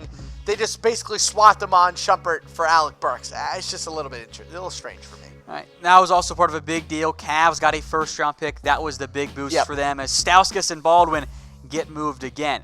The Sixers-Rockets, meanwhile, they do a pick swap, and Sixers get James Ennis. Okay, cool. Hook 'em. Common theme today on the NBA trade deadline. Meanwhile, one we did like that happen right as we went live today. Nikola Mirotic goes to the Bucks. The Pelicans get Jason Smith, Stanley Johnson, and 4 second-round picks. I love this trade for the Bucks. I think it's going to be great for Milwaukee to get a stretch 4 in there that can actually hit jumpers from the outside. A little worried about his long-term health. He's had some injury issues in the past, but overall, it's a great risk for the Bucks. A couple second-round picks for a guy who's a free agent this offseason. I think it's worth it. Then the Pacers, in another trade involving Nick Stauskas and Wade Baldwin, who have now been waived. They also get a second-round pick. Then Marty Lunin, who is an overseas draft rights guy who's 33, never going to come over. This is the example of, well, we have to actually get something back in a trade. Here's a random draft rights guy that we're actually never going to see play. Yeah. So make it legal. It's not a big deal at all. It's just about trying to get money to move around. So basically, the Rockets paid the Pacers to waive those 2 guys with the second-round pick so that the money wouldn't be on their cap. And since the Pacers have a good amount of cap room, it's no big deal to them. Clippers and the Grizzlies agreed to a deal involving Avery Bradley, with the Clippers getting Garrett Temple and JaMychal Green, which you don't really like, and I don't blame you, because what does Avery Bradley actually do for the Grizzlies? The hell is the Grizzlies doing? Like what the actual hell are the Grizzlies doing? Trading away Garrett Temple, JaMychal Green, 2 decent trade pieces to get back nothing. They got nothing back. Avery Bradley is not worth time. And then this Marc Gasol trade, they got a bunch of players who could win games. Yeah. That's not the point here. The point is to not win games. Jonas Valanciunas, DeLon Wright, CJ Miles, and that 2024 second-round pick. So Grizzlies, I think, kind of caught in no man's land. Not good enough to make the playoffs, not bad enough to actually suck and tank. And Valanciunas, right mile, just kind of keep you, well, we'll finish, 10th in the West or something. I am so tired of raging about the Grizzlies. They aren't worth my time. We broke Harris once again. How about your rage about the Lakers? Mike Muscala comes over in exchange for Michael Beasley and Ivica Zubac, which, okay. But why? You know what I can't wait for? The Lakers game tonight against the Celtics. Because you're going to see a team that really, really hates everybody on it. And you're going to see a leader in LeBron James that is not going to get conducive play from the teammates around him. You're not going to see players who are going to want to be out there on the court, giving their hardest to a franchise that would have traded them away for nothing. I think that the way the Lakers handled this trade is as bad as any team has handled any prospective trade for as long as I can remember. They completely butchered this. They absolutely ruined their relationship with a lot of young players on this team. And now they trade away Zubac, one of the better young players on their team, to their crosstown rival for 6 months of Mike Muscala. There you go. It's just Third cap space. We talk a lot about if Luke Walton's job is in jeopardy. We should be talking more about why is Rob Pelinka's job not in jeopardy. He and Magic Johnson have been awful. Legitimately awful. First Lakers-Clippers trade since 1983 amid some buzz that the Lakers could now sign Carmelo Anthony. Had been reported way back when that they weren't going to sign him unless a roster spot opened. And then a roster spot does open up now with this trade. And there has been a report that the Lakers will at least consider adding Carmelo to the meme team. There you go. Sad. All right, the other trade here, Portland and the Kings swapping big men. Caleb Swanigan goes for Skull, my boy. I like it. It's a good trade for both sides. You're just trading away 2 former first-round picks that have both kind of just been busts. Again, it might be a better fit on their Change the scenery. Maybe it works, Who knows? We'll see. Another kind of okay, cool hook'em trade. Shelvin Mack to the Hawks, Tyler Dorsey to the Grizzlies. Grizzlies got a young option. Hawks are going to waive Shelvin Mack, by the way. I'm done raging. So there you go. This was a fun one that broke in just before the end of the actual trade deadline. The Sixers and the Magic. The Magic get Markelle Fultz. He does go on the move. Gets to have a new chance at a second life in the NBA. Meanwhile, Jonathan Simmons, a first-round pick in 2020 from the Thunder, and the Cleveland Cavaliers second-round pick go to the Philadelphia 76ers, Harris. I have switched. I originally thought that the 76ers fleeced the Magic. I'm actually more on the Magic side now. I think this was a great risk. They traded a guy, Jonathan Simmons, who isn't playing. He's just not playing for them. He doesn't do anything for them. A 2020 first-round pick that's been traded 4 times really doesn't hold a lot of value to the Magic, and a second-round pick. So really, you didn't give up too much for the former number 1 overall pick in the draft. And also, mind you this, when he does come back, there's going to be no pressure because nobody watches the Magic anyway. Exactly. There you go. So it's no big deal. Look, I think it's a win-win for both teams. Yeah, to an extent. I mean, obviously, if you want to go all the way back when Fultz has been a bust pick for the 76ers, it has not worked out well. But you get something back of value. Maybe Jonathan Simmons can help you out as another wing option, if only on the bench. And maybe those draft picks emerge into something. So they got at least a little bit of value back for Fultz, who, in reality, we don't know what the hell he's going to be in the NBA. He's so broken right now. Yeah. Maybe he gets fixed in Orlando. He's got to get a new start. I think this is the best way to do it. Hawks and the Celtics made a trade here. Jabari Bird and Cash goes to Atlanta. Atlanta will waive Jabari Bird, and the Celtics' second-round pick that they're getting back is what we literally call a fake pick. It's top 55 protected from the Hawks. Atlanta Hawks to win the title. Therefore, it's not going to happen. No, it's not going to happen. It's just a way for the Celtics to get Jabari Bird's contract off their books. No big deal. The last trade here, we don't know what the Raptors are getting back at this point, but the Nets are getting Greg Monroe and a 2020 second-round pick, and they plan to eventually waive Greg Monroe. Exactly. They're going to waive Greg Monroe. Sean Marks doing the old, yes, I will take your second-round pick. Thank you, bye.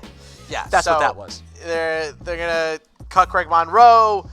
The problem with the Raptors now is that they do not have a bench. They have 10 players. They're going to get active in the buyout market, I would assume. Oh, I would assume too. So a couple updates about the buyout market. Okay, what you got? Told the Enes Kanter Celtics rumor is a little bit overblown, that there's not much interest right now between the two. Also heard that, like you said, the Pacers are going after Wesley Matthews really, really hard. But the Detroit Pistons, as of right now, are going after Wayne Ellington the hardest, and will in the buyout market as well. So keep an eye out. All right, guys. So type S if you've subscribed already. Hit that subscribe button if you haven't. YouTube.com/chatsportstv. Those were all the trades that happened today during the NBA trade deadline.